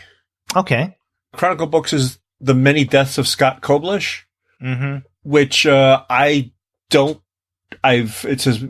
says Marvel Comics artist Scott Koblish has been illustrated his own demise for many years in morbidly funny 4-panel black and white comics. I vaguely recognize his name. I couldn't tell you where I may have seen it. I suppose maybe in a Marvel comic, I don't know, but just the idea of somebody just drawing, it's like what is it, like 101 Ways to Kill a Cat or something like that, but it's just seeing his own death rendered in 4-panel gag cartoons over and over and over. It sounds kind of interesting. It's something that I would want to flip through. Note, not available in South Africa. It's really weird for some of these books. For every once in a while you see this, the book is not available in some country for some weird-ass reason, and you never know what the weird-ass reason is. Right. Well, maybe in South Africa they have some kind of ban on, I don't know, illustrated narratives that have something to do with the death wish. Could be. I don't know. Yeah, that looked interesting. I'm not familiar with that creator, but I did think that was a funny premise. Yeah, it's an interesting premise. Yeah, I at least want to look at it to see what it does, because they're black and white with little bits of spot color and hopefully to sell the jokes. Well, the next page is where I have something next, and this and I'm pretty sure I know what it is because I know everything that it's not. Yes, on that page. Yeah, the things that it's not are some of the things that Eric Reynolds highlights in his Twitter feed from this past weekend. Exactly. Yeah, but the only exploitive, I guess, sexist image is the cover of a comic coming out from Conundrum Press, or a book coming out from Conundrum Press, Ouija, Serial Photographer. And this sounds really cool. Yeah, and this is written by Max de Radig and Alicia Jensen with art by Wouter Manert. And I know some of the work of Duredigu before because, and I'm sure I'm butchering that name. And I even took years of French. But he is, I believe, French-Canadian, has been published by Conundrum Press in the past, and that's where I've read him. And I really do love his work. This one, I'll let you read the solicit because you pointed out that it's really fascinating. Yeah, New York photographer Ouija was known for staging crime scenes before the police showed up, altering a body position if it resulted in a better picture. His street photographs made him world famous, and they are really fun to look at. This graphic biography succeeds beautifully in capturing the contrast in Ouija's life in pictures. The story in which Manert has drawn Ouija's hectic life is a perfect fit. His distinctive drawings have been compared to Eisner and create the impression that you're walking with Ouija through New York's iconic Lower East Side of 80 years ago. Walking with Ouija. I love Ouija stuff for a long time, but I don't know a ton about his life. So again, this topic just sounds really interesting, and the cover looks very kind of a 30s noirish, hard-boiled photographer, as one would expect. Mm-hmm. And I love the kind of stuff that Conundrum does. I think that they're an underrated publisher. They're out of Canada, and we have done, I think, 2 publisher spotlights on Conundrum in the past. So they're one of my favorites. Now, speaking of favorites, I don't have anything until the Drawn and Quarterly section. What about you? You check my notes first, because, that's exactly where I go. 355. Yes. And what do you, because there are several candidates there on that page. What do you highlight? Yeah, well, number 1 is Love That Bunch by Ian Kaminsky-Crumb. I love her stuff a lot, and I'm not sure if this is, it's collecting comics from the 70s through today, so I've got a lot of this stuff already in different versions, but this looks like it could be a good big collection. Yeah. Her stuff is fun. It's self-loathing in the most personally positive way. She's really like, she's one of those warts and all cartoonists. I mean, sometimes literally. I mean, there's cartoons of like her picking pimples and stuff like that, and just like picking her nose. But she's really self-interested in interesting ways. Right. And Bunch is the nickname of Aline Kaminsky-Crumb, for those who didn't know. Now, I've got a paperback edition of this. I'm wondering if this is the first hardcover edition of Love That Bunch that's coming out. It might be, it's probably expanded too, because it says it goes through today. So I'm wondering if it might be an expanded edition of what you've got. Well, shouldn't they say that, though? Expanded? You'd think, yeah. Or maybe they're playing a little loose with the word today. Also true. Yeah. Or perhaps Love That Bunch is just such a good title that they just use it again. I am not quite sure. I don't know. And unfortunately, most of my Aileen stuff is not in this time zone, so I can't check to see what I have already. But I know I've got a ton of it in different places, like her Dirty Laundry stuff with Robert, but and like the self-loathing, all that kind of good stuff. Yeah. Now, okay, the Dirty Laundry stuff I like, but I have to tell you, I feel kind of bad saying this. I'm not a big fan of Aline Kaminsky-Crumb or her work. There's something about her style, and not just her art, although that's a part of it, that gets on my nerves. And I know a lot of people love what she does, especially scholars.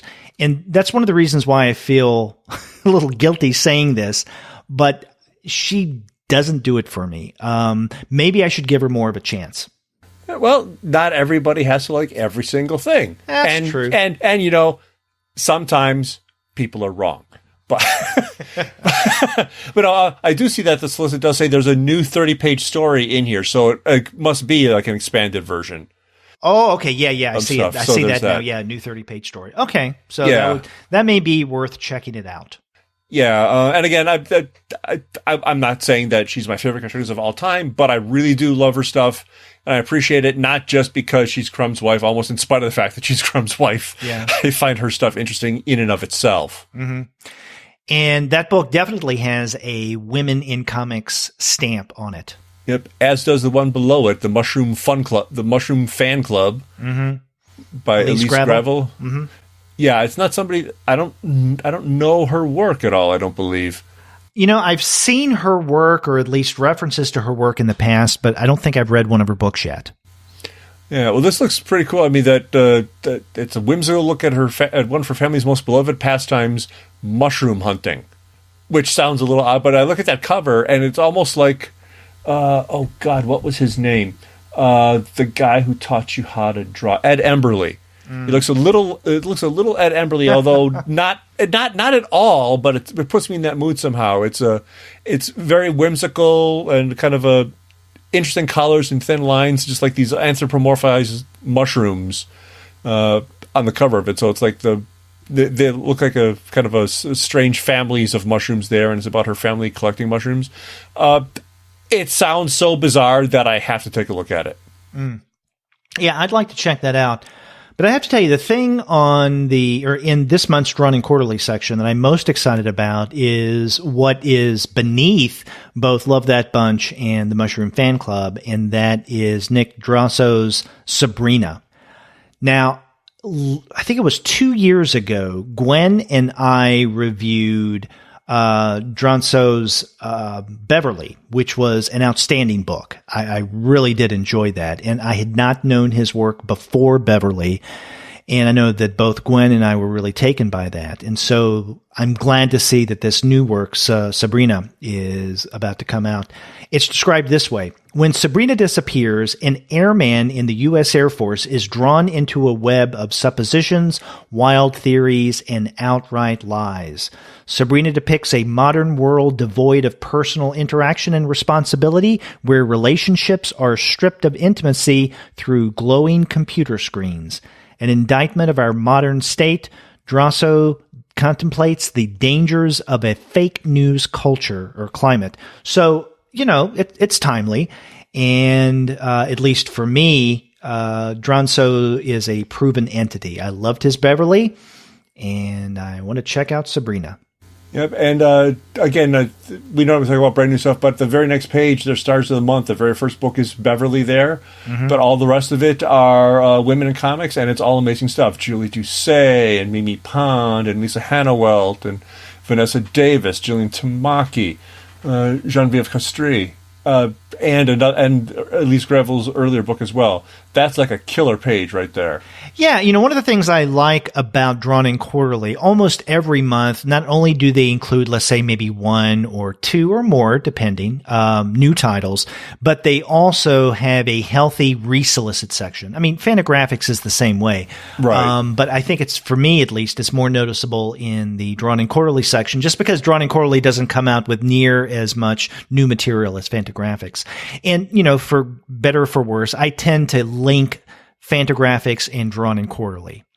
Oh yeah, definitely is kind of a high-end boutique stuff. But again, they've got and again, what they've got there. One of the things I want to say is that Julie Doucet's Carpet Sweeper Tales, kind of the weird her photo collage stuff. Yeah, but kind of a strange twist on Fumati. Yeah. Yeah, but it's priming the way because the complete Dirty Plot is coming out soon. I've been seeing previews of that in different places. And I cannot really? Wait The complete Dirty Plot is coming out? Yep.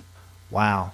Yeah, that will be amazing because that stuff needs to be seen by a lot more people today. And she was so influential back in the 90s and stuff, and I just want more people to be able to see her stuff now. I cannot wait for that. Yeah, that's great to hear. I mean, I've got individual issues of Dirty Plot, but when was it that she quit doing comics?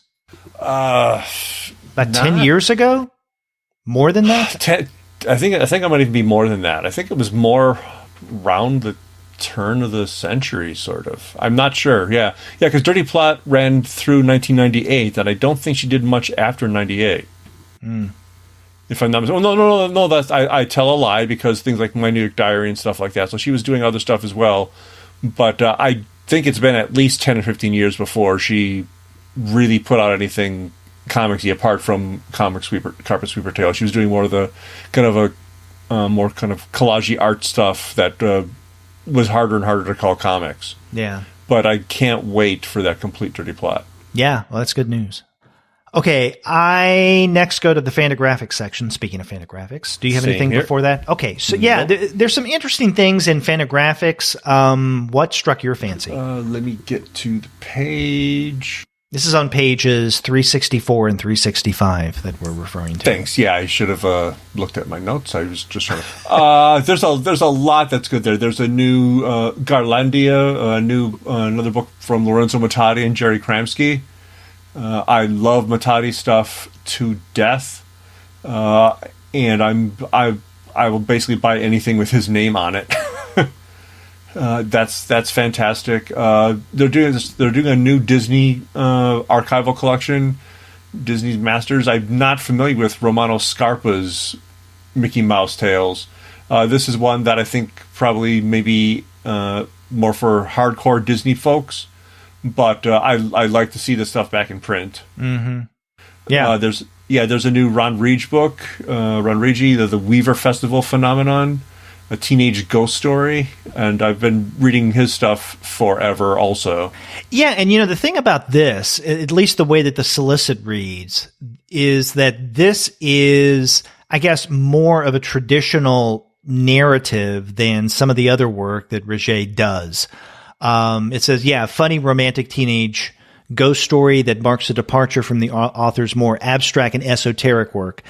Kunka and I discussed his last book, What Parzival Saw, and it was not the easiest thing to discuss. No. Stuff is not, no. Yeah, and we had thought of including a new edition of Cartoon Utopia in that discussion, but we thought, we're kind of scratching our heads in terms of how to frame What Parzival Saw, so we definitely didn't include Cartoon Utopia.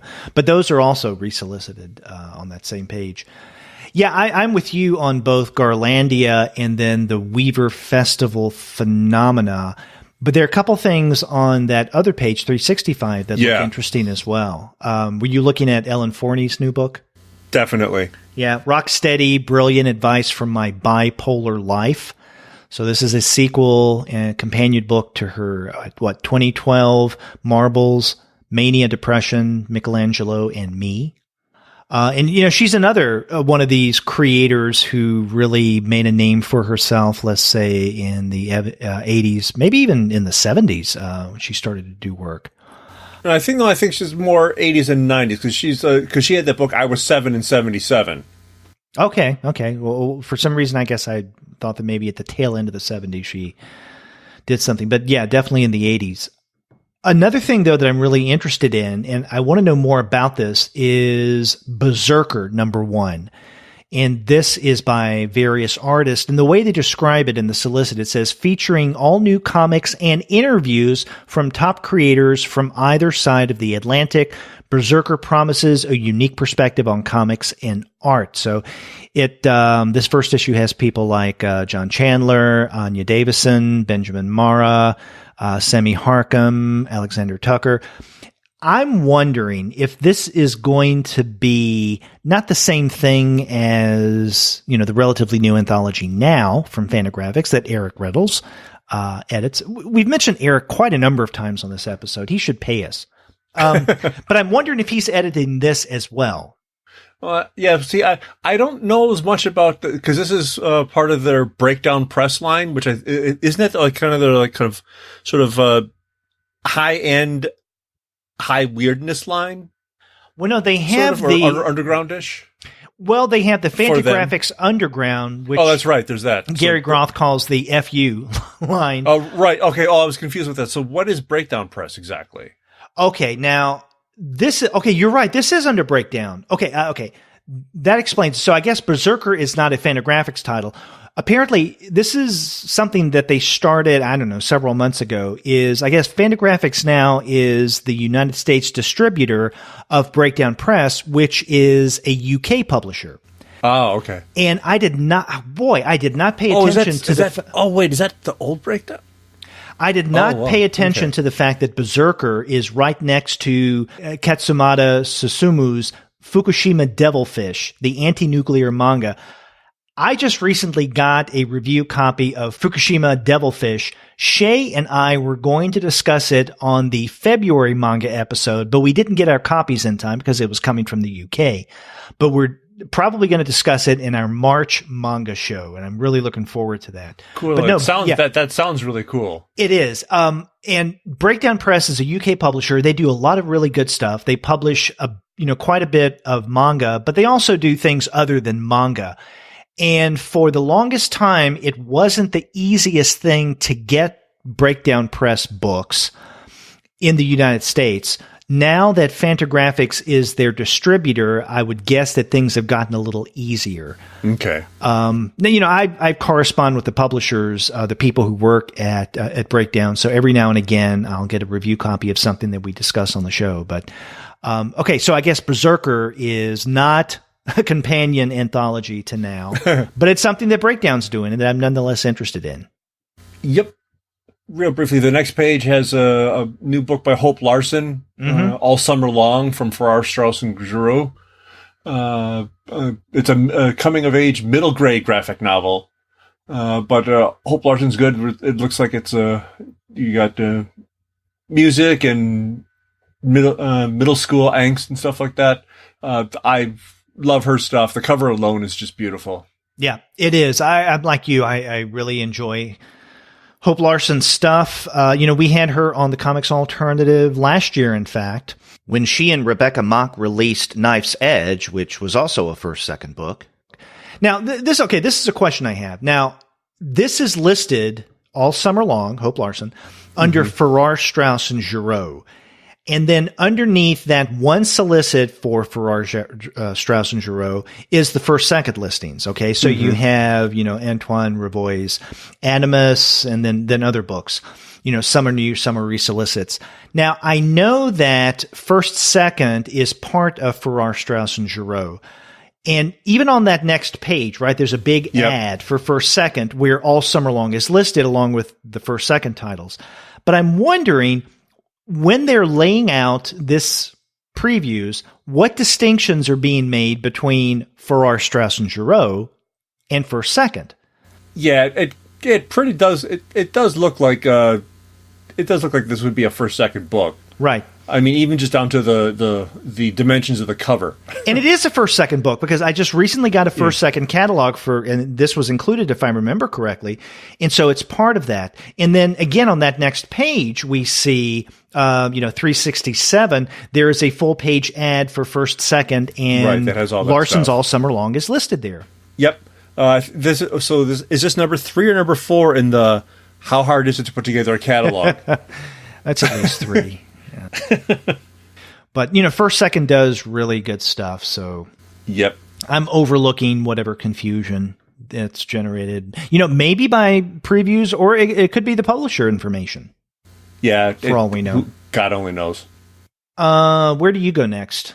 I go to 370. Okay, before that, this is something else that I'm very excited about. On 369, under Gallery 13, which is a Simon & Schuster imprint. How the hell did I miss that? All the Answers by Michael Kupperman. I said earlier that I consider Bill Griffith and Evan Dorkin two of the best humor comic artists alive today. When I said that, I also had in mind this solicit because Michael Kupperman is another one of the comedic greats, along with Tony Millionaire as well. But I love Kupperman's work, and we just haven't really gotten much from him at all over the past several years. Well, there was the autobiography of Mark Twain. Oh, that was hilarious, but that was primarily great. Prose. Right, yeah. With some comics and definitely with art, but that came out in 2010.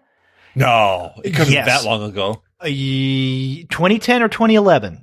Because I remember reading it in maybe early 2011, but it could have been late 2010. Okay. And he's come out with one, maybe 2 issues of Tales Designed to Thrizzle. I love that series, but we haven't seen that in many years, maybe about 5 years. Because I remember, I think that last issue of Tales Designed to Thrizzle we reviewed on the podcast. So it's been a long time since we've gotten any Kupperman, which is, any extended period of time is too long in my book. But this seems really interesting. Solicit. Joel Kupperman became one of the most famous children in America during the World War II as one of the young geniuses on the series Quiz Kids. With the uncanny ability to perform complex math problems in his head, Joel endeared himself to audiences across the country and became a national obsession. Following a childhood spent in the public eye, only to then fall victim to the same public's derision, Joel deliberately spent the remainder of his life removed from the world at large. With wit and heart, Michael Kupperman presents a fascinating account of mid-century radio and early television history, the pro-Jewish propaganda entertainment used to counteract anti-Semitism, and the early age of modern celebrity culture. Several things about that solicit really strike me. I think first and foremost is, given the kind of comics that Kupperman has done in the past, this one is conspicuously devoid of humor. Well, the solicit seems to be, yeah. Oh, the solicit, yeah. Well, that's what I mean. Yeah. Another thing that strikes me about this is apparently the protagonist is Joel Kupperman. And so when I first started reading this, I thought, is Kupperman telling us a story about maybe a family member of his or something? There's no hint of that anywhere. I'm really wondering what this book is going to be. And Gallery 13 puts out some really good stuff. They do a lot of works in translation, but they also do other things as well, by American or English language creators. But it's all really good quality stuff, and I'm lucky that I'm on their mailing list. So I'm really looking forward to this. Yeah, and one of the reasons that I'm kicking myself for missing the solicit is because I've already pre-ordered this through Amazon. Oh, you did? Yeah, I saw it a month or 2 ago, and I was like, wait, a new Kupperman book. It popped up somehow in my recommendations, like, oh, I gotta get this. And then I saw it, I was like, ooh. Joel Kupperman is, in fact, Michael Kupperman's father, and he's a professor of philosophy at the University of Connecticut. So this is the story. So this is a real life story. It's like a biography. Yeah, it's a biography of his dad, yeah. Why don't they mention anything about that in the solicit? Because I thought that maybe he was doing some kind of weird narrative thing, right? He was making up a character that still shares his name. And, it's not the first time that someone in more, let's say, serious narrative manner does something like that. I mean, Philip Roth would create characters named Philip Roth that had nothing to do with the real life Philip Roth. Wow. Okay. I wonder why they left that out of the solicit. Yeah, I am uncertain. Yeah. But yeah, Michael Kupperman is one of the funniest people on the face of this earth. He's very active on Twitter still. He used to be on Facebook, but Facebook annoyed him, so he's on Twitter, and I try to check in with him every once in a while. Snake and Bacon is one of the funniest things on God's green earth. That's another thing that he has in common with Evan Dorkin. There was a pilot of Snake and Bacon, but I think there was only one, and it didn't take off. And same thing with the Eltonville Club. There was one episode, one pilot, and it didn't do anything. Yeah, but Snake and Bacon, the Manister, Uncle Grandpa, or was a cousin Grandpa. It's so much ridiculous, insane, stupid stuff. I think Cousin Grandpa is someone else. Is it? Okay. But he did Twain and Einstein. I absolutely... Oh, God. I love Twain and Einstein. And in fact, several years ago, I wrote a critical essay on, at the time, contemporary uses of Mark Twain in comics. And I devoted a large section of that essay to Kupperman's Twain and Einstein. As well you should. Because the way he draws Mark Twain and Albert Einstein, they look the same, thus the joke, Twain and Einstein. But Kupperman twists it even further. What he does is he takes these characters and puts them in kind of strange scenarios and settings. In fact, there have been occasions where he's used Twain and Einstein as characters in a TV series, like a cop show during the 70s, Twain and Einstein on NBC this fall, or something to that effect. And it's just hilarious stuff. And sometimes the character Twain and the character Einstein get together and have a wacky adventure. Of course. Why would they not? Oh, exactly. And then that Mark Twain book that you mentioned. Boy, that is such a fun read. I was at first I was like, it's going to be just the words, because I love his drawings too, because his drawings are as off skew as his humor. But even just with words, he is not quite on the square and level compared with the rest of how humanity thinks, which is why I love it so much. Right.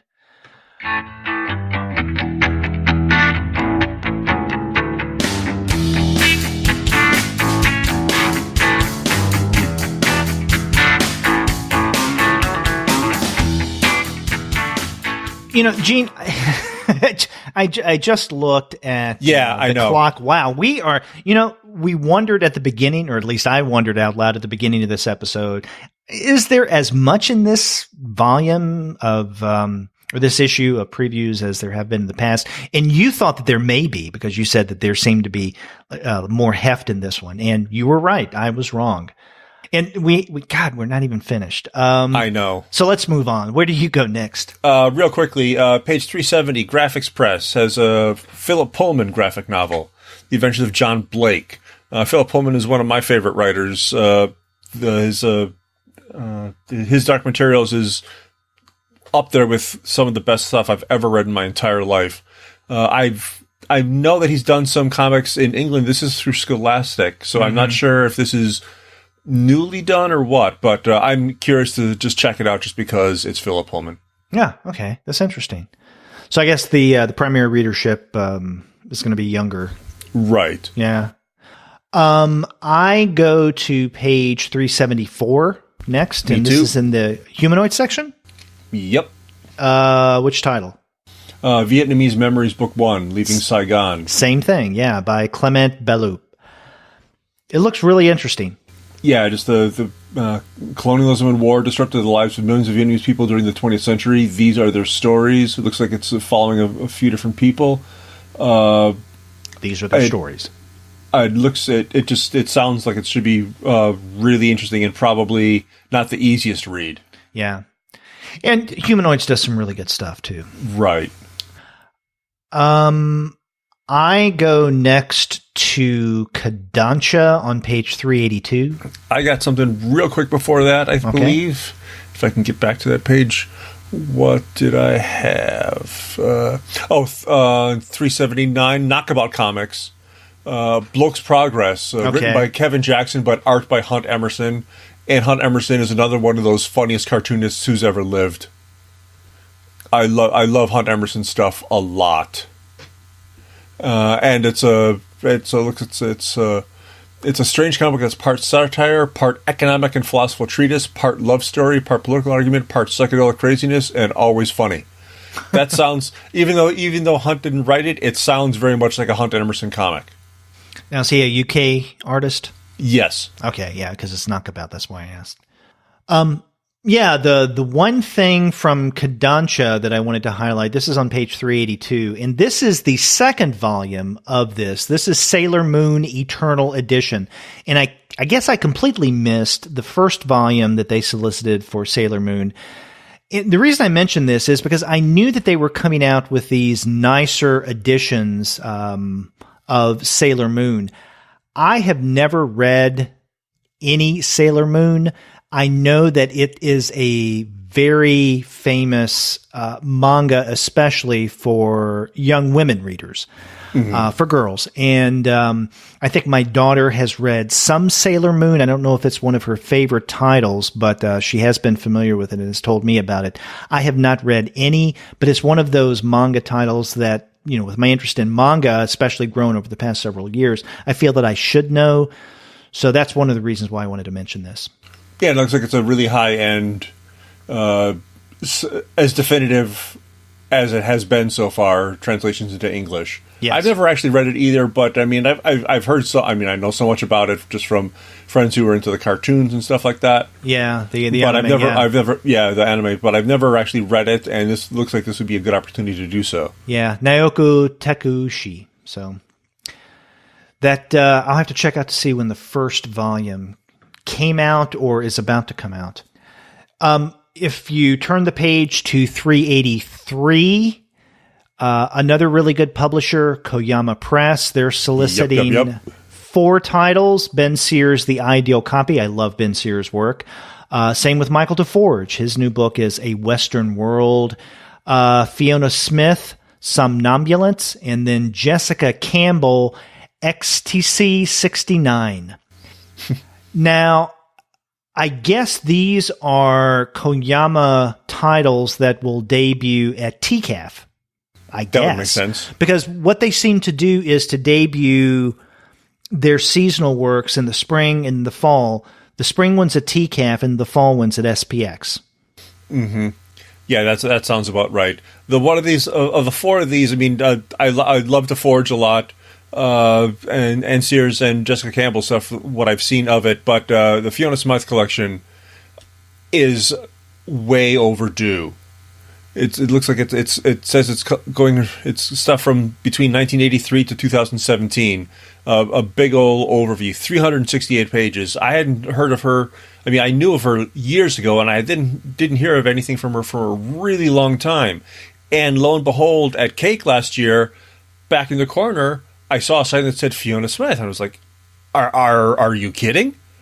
And sure enough, she was there, and she had a couple of things she was doing. She had a couple of mini comics that she did, like jam comics with Ron Rigi, and just some amazing stuff. And it was so cool to see her there.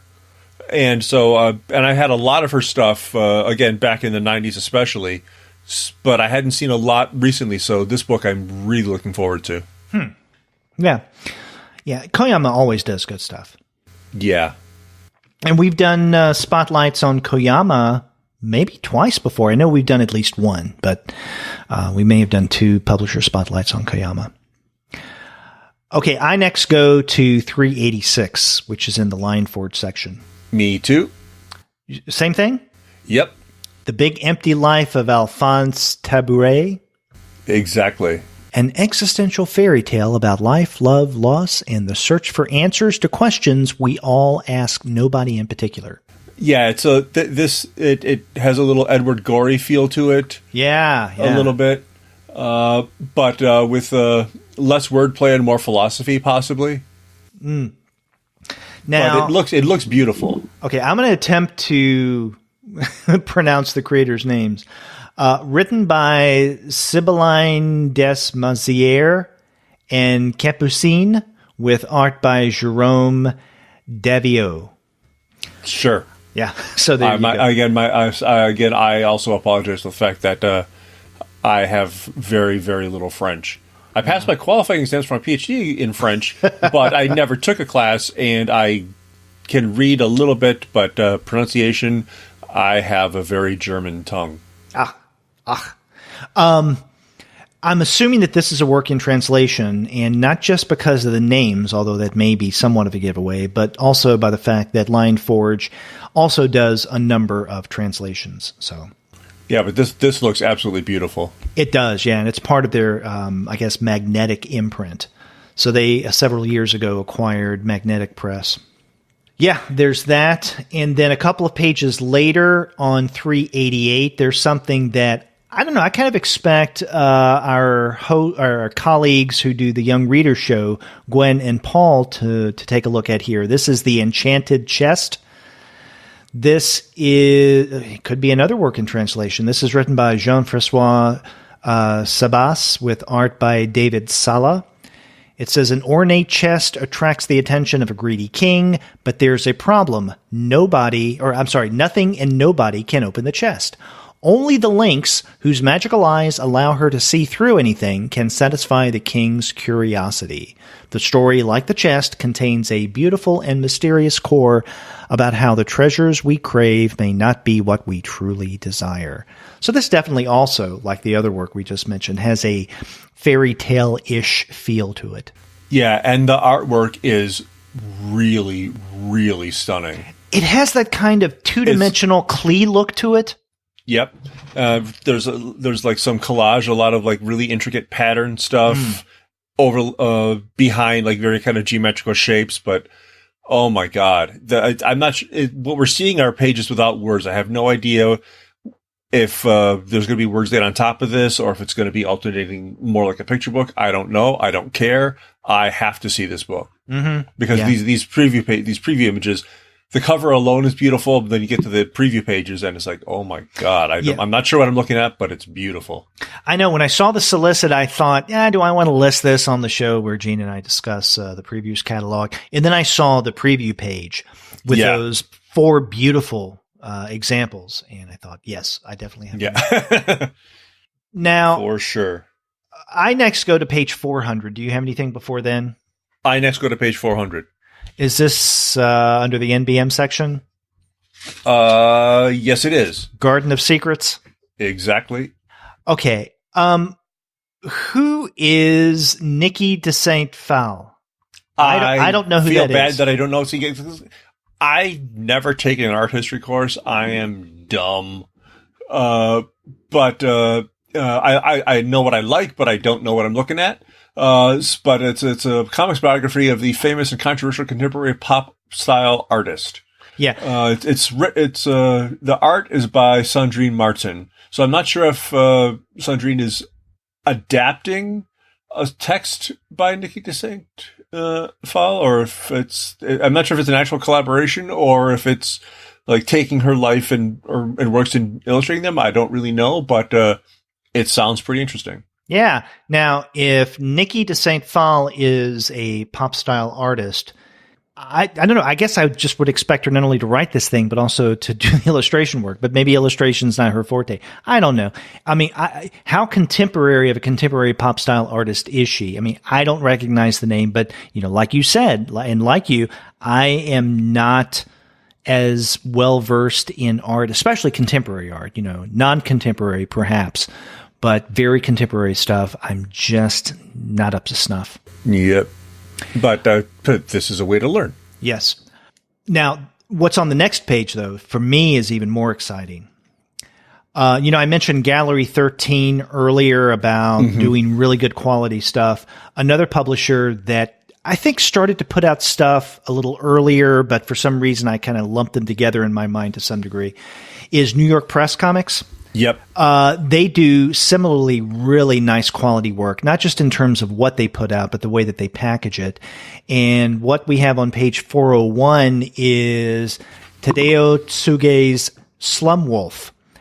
And I really do like Tsuge's manga. Shay and I don't know, maybe about 2 years ago, looked at a collection of his stories called Trash Market. And so we heard that New York Review Comics was coming out with Slum Wolf, and so we're definitely going to talk about this on a future manga episode. Yeah, that was also on my list as well. I don't know. I know the name of the artist, but I haven't seen much of it, so I don't really know. Yeah, and this is a kind of more, I guess, Gakaka, more experimental Gato kind of manga. It's kind of very different from what I mentioned earlier in terms of Sailor Moon. Yeah, this is like diametrically opposed to that. Not that one is better than the other; they're just very, very different kinds of manga. But yeah, I'm excited about that. On that next page, No Brow. Yeah, Mean Girls Club, Pink Dawn by Ryan Heshka. I've read one Mean Girls Club book by Heshka, and I enjoyed it. I think that was maybe a couple of years ago. And so I'm looking forward to this one as well. I haven't seen one before, but it sounds like it could be fun. And the art, again, because I think in metaphor, it looks kind of like Charles Burns and Richard Sala had a love child with Maurice Valcoupe. Yeah, it looks like their stuff, but in a much more overtly retro manner. Yeah. Yeah. I like this stuff.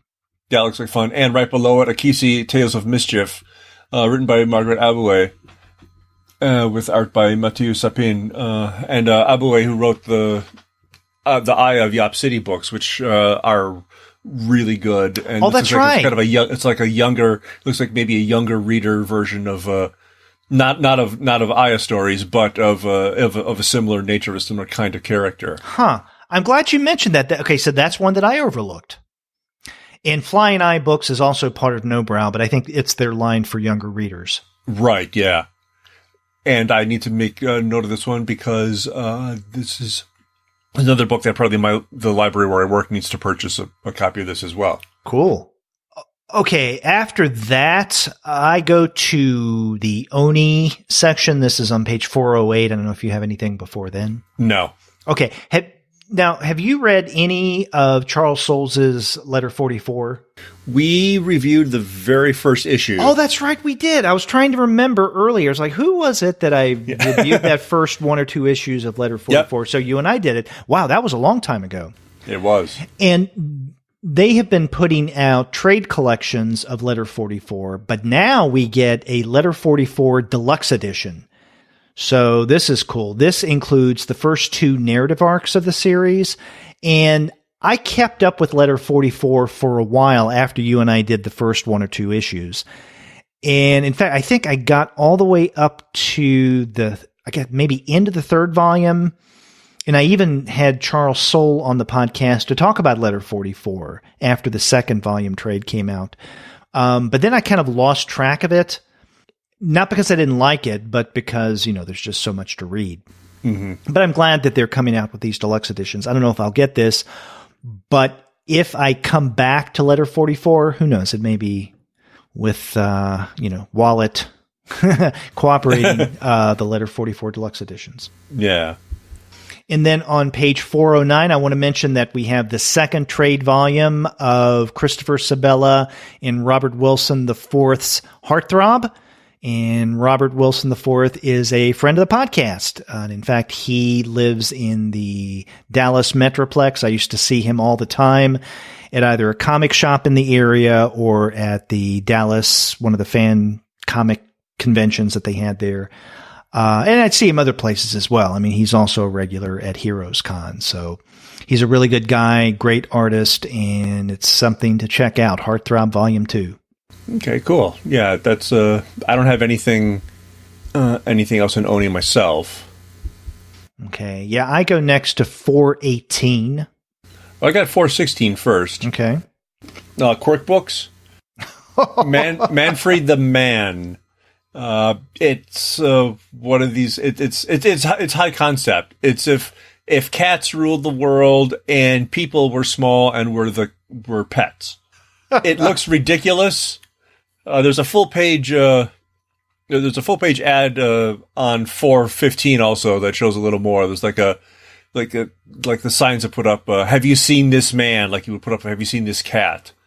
It looks really goofy. It looks very cute. It may be too cute. I'm not quite sure, but it looks interesting enough. Written by Caitlin Major with illustrated by Kelly Barstow. The art is very cartoony and fun looking. And it looks like it looks like a goofy premise that perhaps gets I don't know. This is a long episode. Yeah, and I think it just became Katharine Hepburn for a second. But it's after 9 o'clock. That's usually when Hepburn comes out. Don't feed him after 9 o'clock. He turns into Katharine Hepburn. But it looks like it starts off goofy, but I think it has some more serious themes in it as well. So I want to check it out just to see what it is. Yeah, it did look interesting. And another thing that I found curious about this is maybe Quirk Books have done comics or graphic novels in the past. I'm not aware of them, but I do know of other books that Quirk Books has come out with. Whenever they've done something in comics, it's usually kind of survey/history with a weird twist to it. Mm-hmm. And so they've done a number of those books that I'm aware of. But if this is more like a graphic novel or straight comics, then that's new to me. I don't know if it's a new direction for them. Yeah, I'll take a look at it. What I had marked on page 418 was in the Rebellion 2000 AD section. And this is Alan Moore and Ian Gibson's The Ballad of Halo Jones, book 1. Now, are you familiar with The Ballad of Halo Jones? A bit, yeah. I've got some of the early collections that came out like in the 80s, I think. Yeah, because I wasn't, and I find this fascinating though, and it's good that Rebellion 2000 AD is coming out with these new collections, and I guess it's similar to what they're doing with some of these older titles that they came out with, because just last month they started to solicit the definitive collections of Charlie's War, which is good because I don't know, there are just so many different collections of Charlie's War. I quit keeping up with it or trying to. So if this is the definitive collection, definitive _ then this is a good thing. Right. Yeah, I think I heard it's been recolored and stuff like that, or colored for the first time. I can't remember. Yeah. So yeah, it's good that they're coming out with this stuff. And, you know, Rebellion 2000 AD, you know, they do UK stuff, you know, Judge Dredd and whatnot. But, yeah, Halo Jones and Charlie's War. I guess 2 pages later, 420, there are a couple things that I wanted to highlight. I didn't know if you had anything before that. Nope. Okay. Now, there are 2 titles in the Retrofit Comics section. And I guess this is Retrofit Big Planet. Right. Yeah. Now, the first thing that I want to mention is the aforementioned new work by Carl Stevens, The Winner. It says Carl Stevens uses the graphic novel to dissect the line between the worlds of high and low art. While working as a museum guard, he contemplates the plight of his aesthetic choices and how they have affected his life thus far. Where is his place as an artist? How has his world changed since he met his wife and muse, Alex? Has he become more boring since he quit drinking? Painted visions of autobiographical reality swing into experiments with fantasy and science fiction. Do you know the work, or do you appreciate the work of Carl Stevens?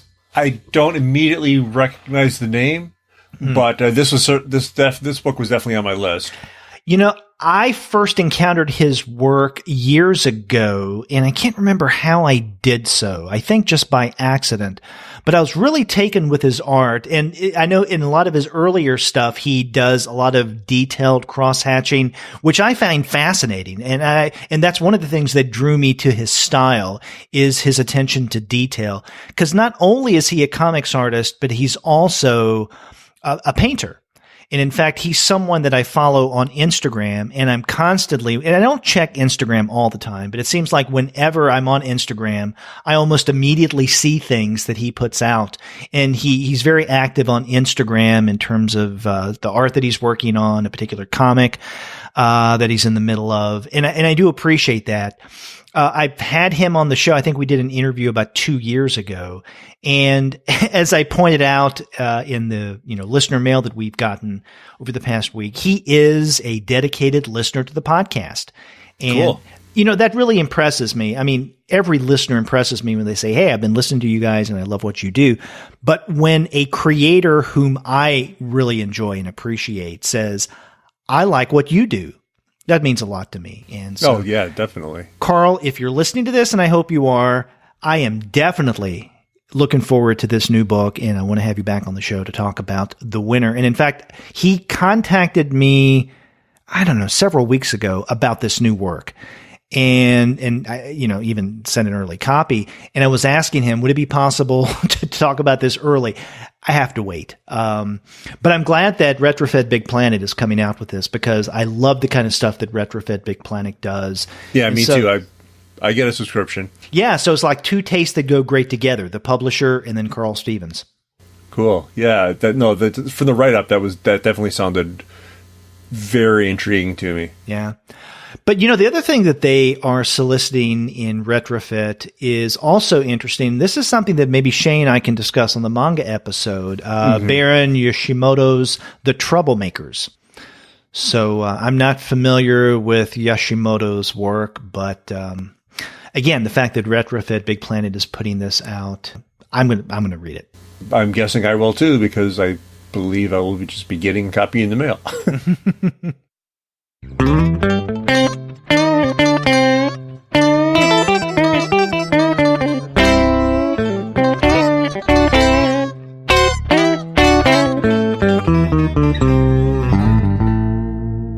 But another one on that page from another publisher also looked interesting to me, Rosarium Publishing. Now, I'm not familiar with Rosarium.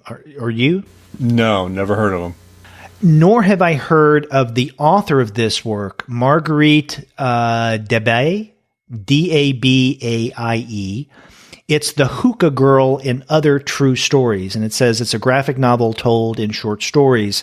The narratives range from growing up in a refugee family to how to roll warak, which is stuffed grape leaves. This book is an account of living in two seemingly different cultures that actually aren't very different at all. Now, one thing that caught my attention about that solicit, it says this graphic novel is told in short stories.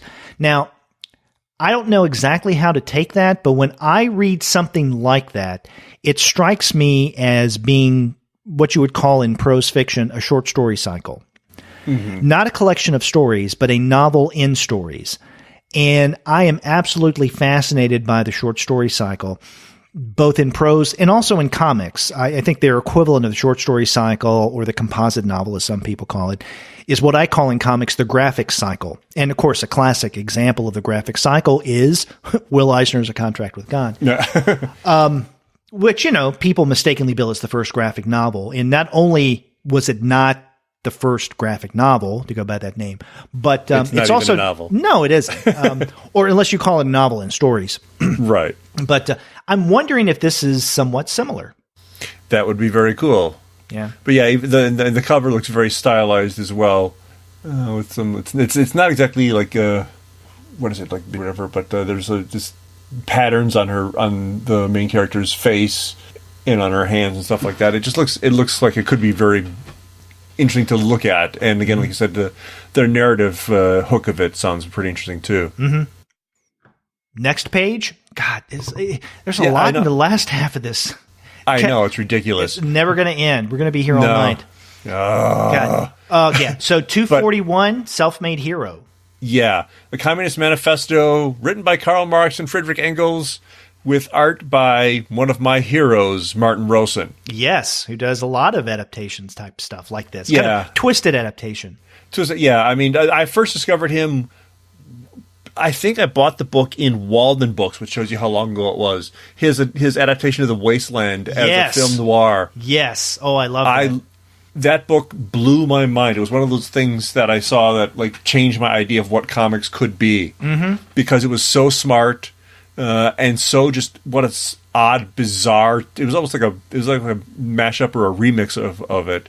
That was bizarre. And then what does he wind up doing? He winds up doing Tristram Shandy. Yeah. Like one of the most iconic novels or a self-deconstructing novel. And then he does amazing things with the comics form analogous to what the novel does with the novel form. Mm-hmm. So good. I love his stuff to death. And I saw Communist Manifesto, I was like, oh God, somebody's doing that again, because I've got a few of those already. And then I saw Martin Rosen and I said, gimme. Yeah. And we don't get much from Rosen. No, I mean, because he's got a regular editorial cartoonist gig, so he's got to fit in the long form stuff in between the regular weekly gig or whatever. So yeah. So but it's always worth the wait, because his stuff is never half considered. Yeah. It's always he digs deep. So there's that, but also in the Self-Made Hero section is John Harris Dunning and Michael Kennedy's Tumult, which looks really interesting. And also the fact that Self-Made Hero does really good stuff. I'm definitely going to check that out. Now, I'm not familiar with these creators, Dunning and Kennedy. Are you? I'm not either, no. Yeah. But I like the cover art that we have here, and then the solicit sounds really interesting too. So this is a stylish contemporary psychological thriller in the vein of Alfred Hitchcock and Patricia Highsmith. That definitely does sound pretty interesting to me. Mm-hmm. Now, on that following page or 2 or 3, we get a variety of solicits from another manga publisher, 7 Seas Entertainment. Many times, I guess most times, the stuff that I see in 7 Seas doesn't really strike me as the kind of manga for me. And a good example of what I mean by that is if you look on page 422, Devilman Gimori, Volume 3. And, okay, again, I don't want to be a prude or anything, but it's just not the kind of manga that I gravitate toward. Yeah. With an emphasis on, humongous tatas, I guess. Unnatural is a delicate way of putting it. But a couple of titles, though, I think are definitely worth looking at. On that page, 422, I can't believe I just said tatas on this podcast. Okay. Is a work, and I'm not familiar with this creator, Ryoko Ikeda. The work is Claudine. It's a classic LGBT story by a creative master of Rose of Versailles. Now, I've heard of Rose of Versailles. Born as Claudine in a female-assigned body that doesn't reflect the man inside, this heart-wrenching story follows Claudine through life, pain, and the love of several women. So that strikes me as something really fascinating that I want to check out. But also in the 7C section, and this is on page 424, is a follow-up to a book that Shay and I discussed a while back, and both of us really enjoyed that. That book was My Lesbian Experience with Loneliness. So this is the sequel. This is by Kabi Nagata, My Solo Exchange Diary. So it says, in this follow-up to the critical and commercial hit, Nagata Kabi uses engaging diary comics to explore her personal issues surrounding mental health, identity, and intimacy. Her relationship with her parents is growing more difficult than ever, and she struggles with the idea of living alone for the first time.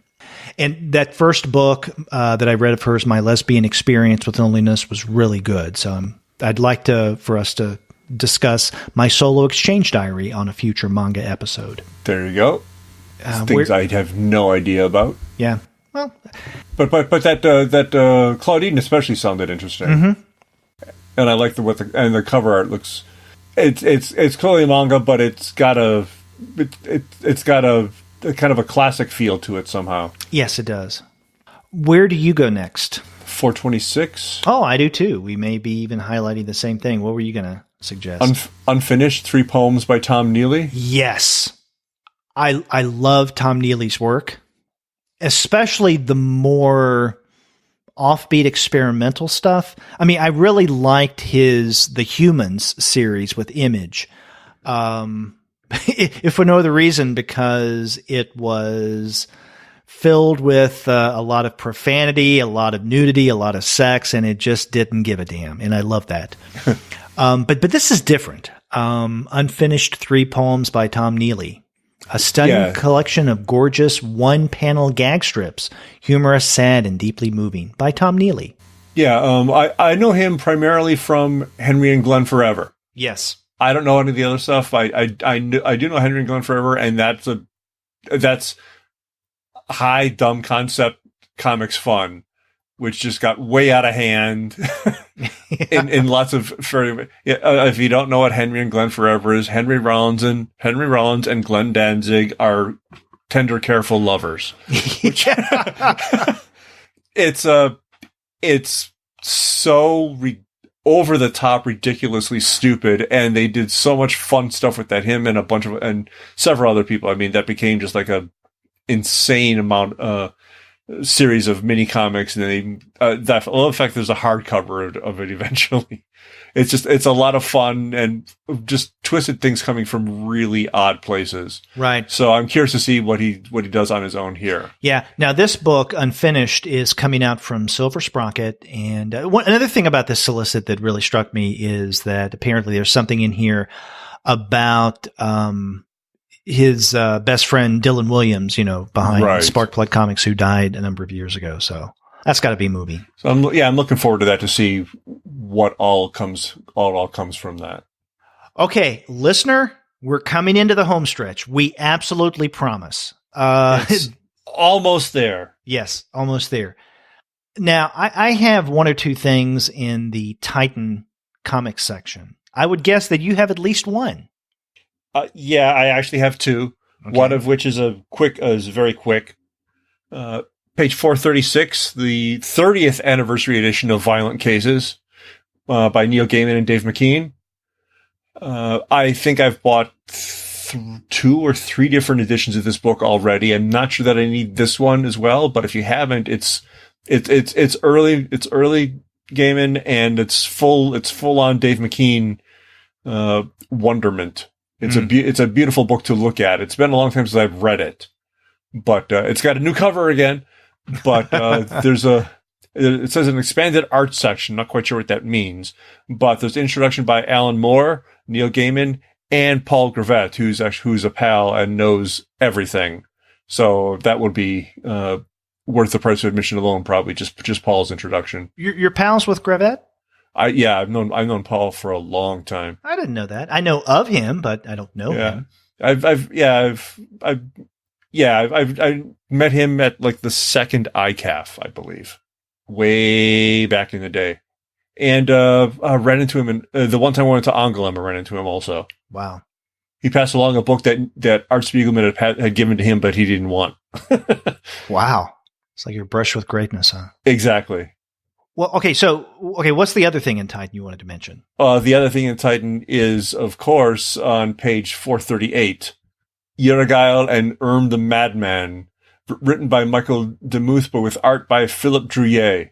Finally, another Drouillet book coming out. Right, and I remember, what was it, maybe about a year and a half, almost 2 years ago, you and I reviewed that 6 Voyages of Lone Sloan.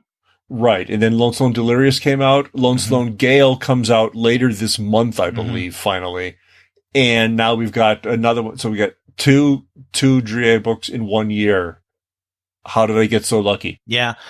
And it's interesting that the 2 things you mentioned in Titan are 2 of the things that I was going to bring up as well. The Yeragail and the Madman I wanted to mention. But also I was going to highlight Violent Cases. And I'm curious, you're right. There have been several different editions of Violent Cases coming out. And I find it curious that now Titan is coming out with this new edition, this 30th anniversary. And I can't remember who previously had published it. But anyway, so Titan has it now. I thought in Titan you were going to mention, given what you said earlier about Tank Girl, the solicit on page 431, The Legend of Tank Girl. Oh, yeah, I thought about that, but it's not what it sounds like. It's the last 3 Titan miniseries. So not classic Tank Girl. It's not classic Tank Girl. So no, you're just with the classics, right? No. I've been buying the new stuff too, and it's fun, but it's not. I thought what it was going to be like a gigantic collection of like the best of Tank Girl or like Tank Girl through the ages, but it's only just the new stuff. And again, the new stuff is a lot of fun, but I didn't think it merited a mention just because the stuff has been published a couple times already. Okay. Actually, one other thing I wanted to highlight in the Titan Comics section, and this is on page 437.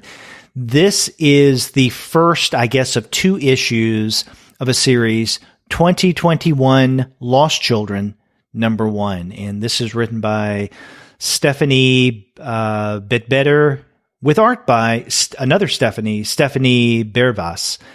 So this may be a work in translation, but it sounds interesting. It says, as 2021, Detroit has seceded from the United States and its citizens are under the control of a madman with extraordinary abilities. The only hope of retaking the cities lies with 4 super-powered children, but their powers come with a price. Using them means aging prematurely. Now, I read that the solicit proper, before I read the words that are right above that. Right. And I thought, that sounds a lot like Akira. Well, guess what? It says above it, for fans of Akira, Domu, A Child's Dream, Ghost in the Shell, and Children of Men. And I'm with you. Akira and Domu, A Child's Dream. definitely sound like something very similar to 2021.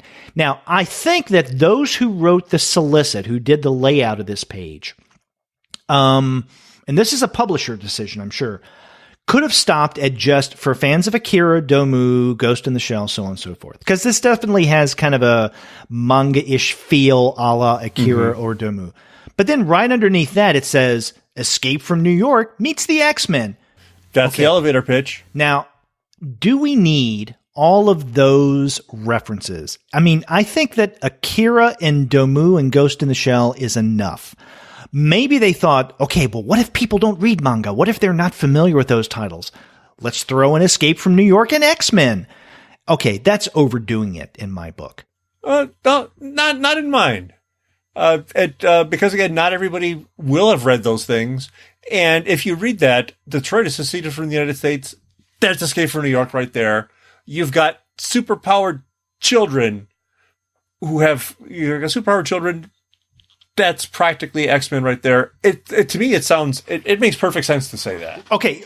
I'm not saying that it doesn't make sense. What I'm saying is don't overdo it. So they could have scaled down the references. Okay. So for fans of Akira, Escape from New York, and X-Men, okay, leave it at that. But when you're throwing in 4 manga titles and 2 non-manga titles, I mean, I don't care whether it's manga or not. 6 title references, if you like this, you like that, you like this other thing. How many more? I don't know. I'm just being nitpicky here. If I were writing this copy, I wouldn't have put in that many references. Yes, it does get certain readers' attention, but if you're trying to cover all your bases, why not list 20 titles? Let's go overboard. It works for me. Okay. I'm contrary. Now, I only have one more solicit in the comics section. What about you? Yeah, me too. Okay, what's yours? 456. Oh my boy! I guess on this episode, great minds think alike. I'm assuming it may be the same thing. What were you going to say? We're looking at Tomorrow's Press, and what page did I say? 456. Why am I not seeing it?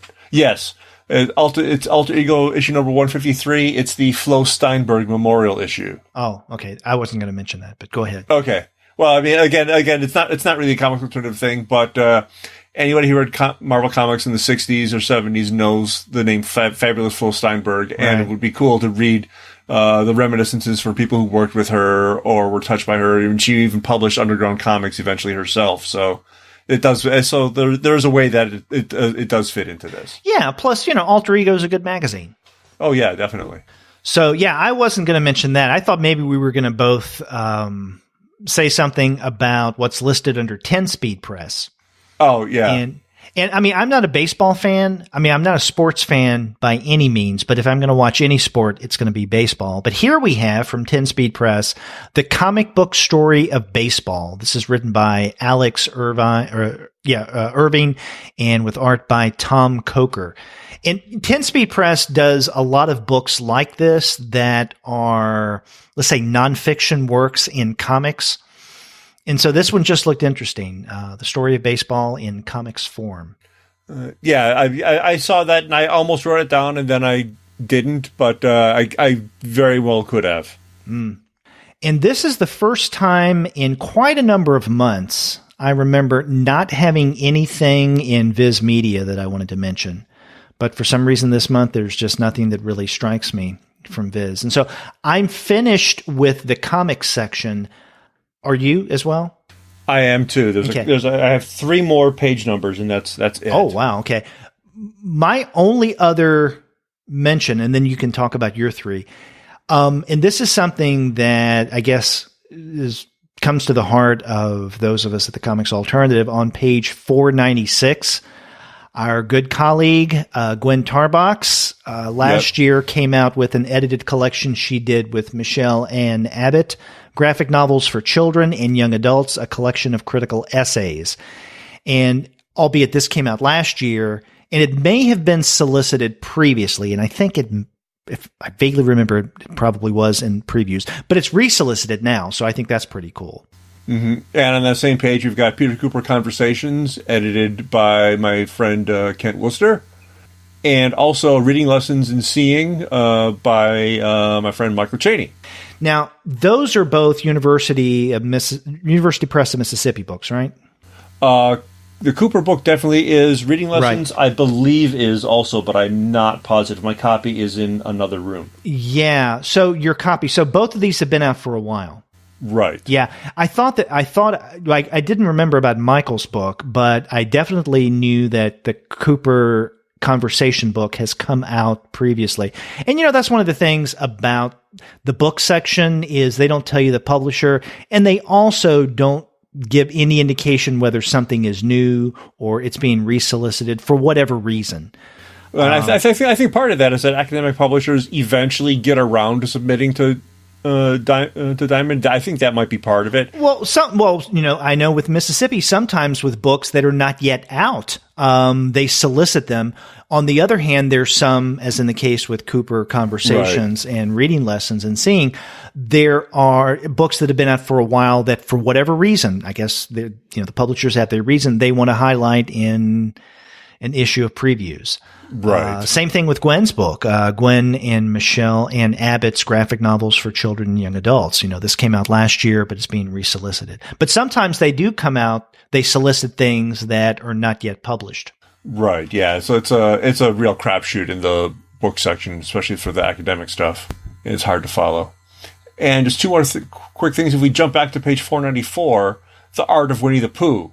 No, don't laugh, man. This is the story behind the E.H. Shepard illustrations. No, I'm laughing. Kill for this book. I'm laughing in an appreciative manner. There we go. Okay. I'm not making fun of you. No, I love the Shepard illustrations. I love the Pooh books, and so I'm really curious to see what kind of stuff behind the scenes, because I love this kind of behind the scenes stuff. They put out a couple of books for like Tolkien's Hobbit and Lord of the Rings illustrations, which I just ate those up, and like the Tinny illustrations for Alice. I love learning about that stuff. So, but I've never read a whole lot about the illustrating process behind Winnie the Pooh. So that I'm looking forward to. And you say you had one other title? Yes. On page 502, I am Gandhi, a graphic biography for younger readers. Brad Meltzer, who's been doing a lot of picture books for really young children about I am. He's done I am Lucille Ball, I am Abraham Lincoln, I am Martin Luther King, and he's stepped it up a bit with a bunch of different artists to tell different stories about the life of Gandhi for slightly older, for younger readers. But again, this is not picture books for very, very young children. It's just for younger readers. And this is another question I have about previews in their book section is, as in, I guess, this case, there are some instances when texts solicited in the book section are actually comics, or if you want to call them graphic novels, go ahead. So they seem to me they belong in the first part of the catalog with the comics instead of the books. Right. Yeah, I don't understand the thing behind this. It might be whichever publisher this is, and I can't quite tell. There's a illustration on the front cover that says something about people, champions of the world or something. Again, a problem with the book section. We don't know who the publishers are. Exactly. Yeah. So that is frustrating. And you're right. See, because it's buried back here, and I think a lot of people who would be interested in this book are not going to see it because it's on the same page that has video games up at the top. Right. On the other hand, we need to keep in mind who the previews catalog is primarily for. And yes, there are individual readers like you, like me, who go through this as kind of a wish list, right? They look for ideas of things that they can, if not pre-order, then at least look forward to when it comes out in the shops. But this is also very much for shop owners. Right. Whether they have brick and mortar or online shops. And so, I don't know, maybe the publisher thought that it would be more advantageous for them to list certain titles in the book section instead of comics. I don't know why, but then again, I don't work for these publishers nor for Diamond. Nope.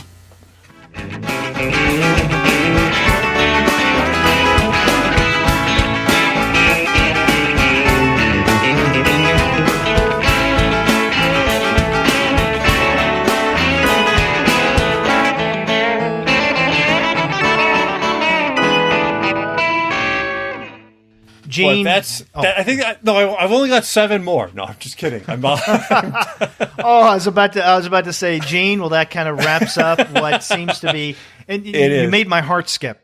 It's like, good, oh my God. Good. We've been going for about 3 hours. Almost 3 hours now on the recording. This is wrong. Yeah. Well, some of our listeners may enjoy it because they get more bang for their buck, and it's free to them. So of course they get more bang for their buck, for their non-buck. But yeah, there may have been 1, maybe 2 other preview shows that went as long as this. This happens every now and again. And, I think I know the reason why we went so long. It's my fault because I said at the very beginning, I don't think that there's as much here as I was interested in as in the past few months. Never say things like that out loud. Us. Damn it. Never, never, never. Okay. So we hope that you have enjoyed this long, strange journey with me and Gene. Yeah, we highlighted a lot of stuff, a lot of great comics, and we had some really touching moments along the way. Oh, I think we all learned something. I know that I'll have a lot to think about over the next month and a half as I reflect back and listen to this in 5-minute chunks per day, because there's no way I'm going to sit here for 3 hours. And if you did sit here for 3 hours, God bless you. Yeah. Just know that if you're a little tired having listened to all 3 hours of this previews episode, Gene and I are tired as well, and we've gotten to the punchy stage right now. So watch out. Anything's possible these last couple of minutes. Yeah, I'm about ready to spike my punch at this point. Yep. But you can get all of these titles that Gene and I discussed, and we discussed a lot, at great discounts if you go to the website of our sponsor, Discount Comic Book Service. Go to dcbservice.com and you will find great discounts on individual titles as well as bundles, such as Gene pointed out at the top of the show, every single month. And March is no different from the others. That's dcbservice.com for great, great discounts. And after you do get your titles there, get in touch with us and let us know if we went a little too long on this month's preview show. I think we know the answer to that. Yeah. If you go to our website, comicsalternative.com, and quit listening to this episode, you can see that you can get in touch with us by sending us a voice message online via SpeakPipe. Or you can contact us the old-fashioned way by picking up that phone and dialing 4153-COMICS. That's 415-326-6427. Or you can reach us at the email address. Our email is two long-winded guys. No, it's the 2 guys at comicsalternative.com. My email is Gene at comicsalternative.com. And Derek? I'm Derek at comicsalternative.com. And we're all over social media. Check out our accounts on Twitter, Facebook, Tumblr, Instagram, Google+, Goodreads, Pinterest, Slack, Discord, and YouTube. You can subscribe to the podcast through Apple Podcast. You can stream us on Stitcher. You can also find us on Spotify, on TuneIn, on iHeartRadio, and on Google Play Music. But you can find every single one of our episodes, as well as the reviews and comics-related commentary that we post on our blog, simply by going to our website, comicsalternative.com. That's a lot of places, and we talked about a lot of comics. That's right. So, yeah, this is a lotta episode. It's a lot. It's not a little lotta. It's a lotta. Lotta. And we hope you enjoyed it. And we will be back next week with not a long preview show, but with a regular review show. So join us then, won't you? Until then, I'm Derek. And I'm Gene. Take care. Night-night.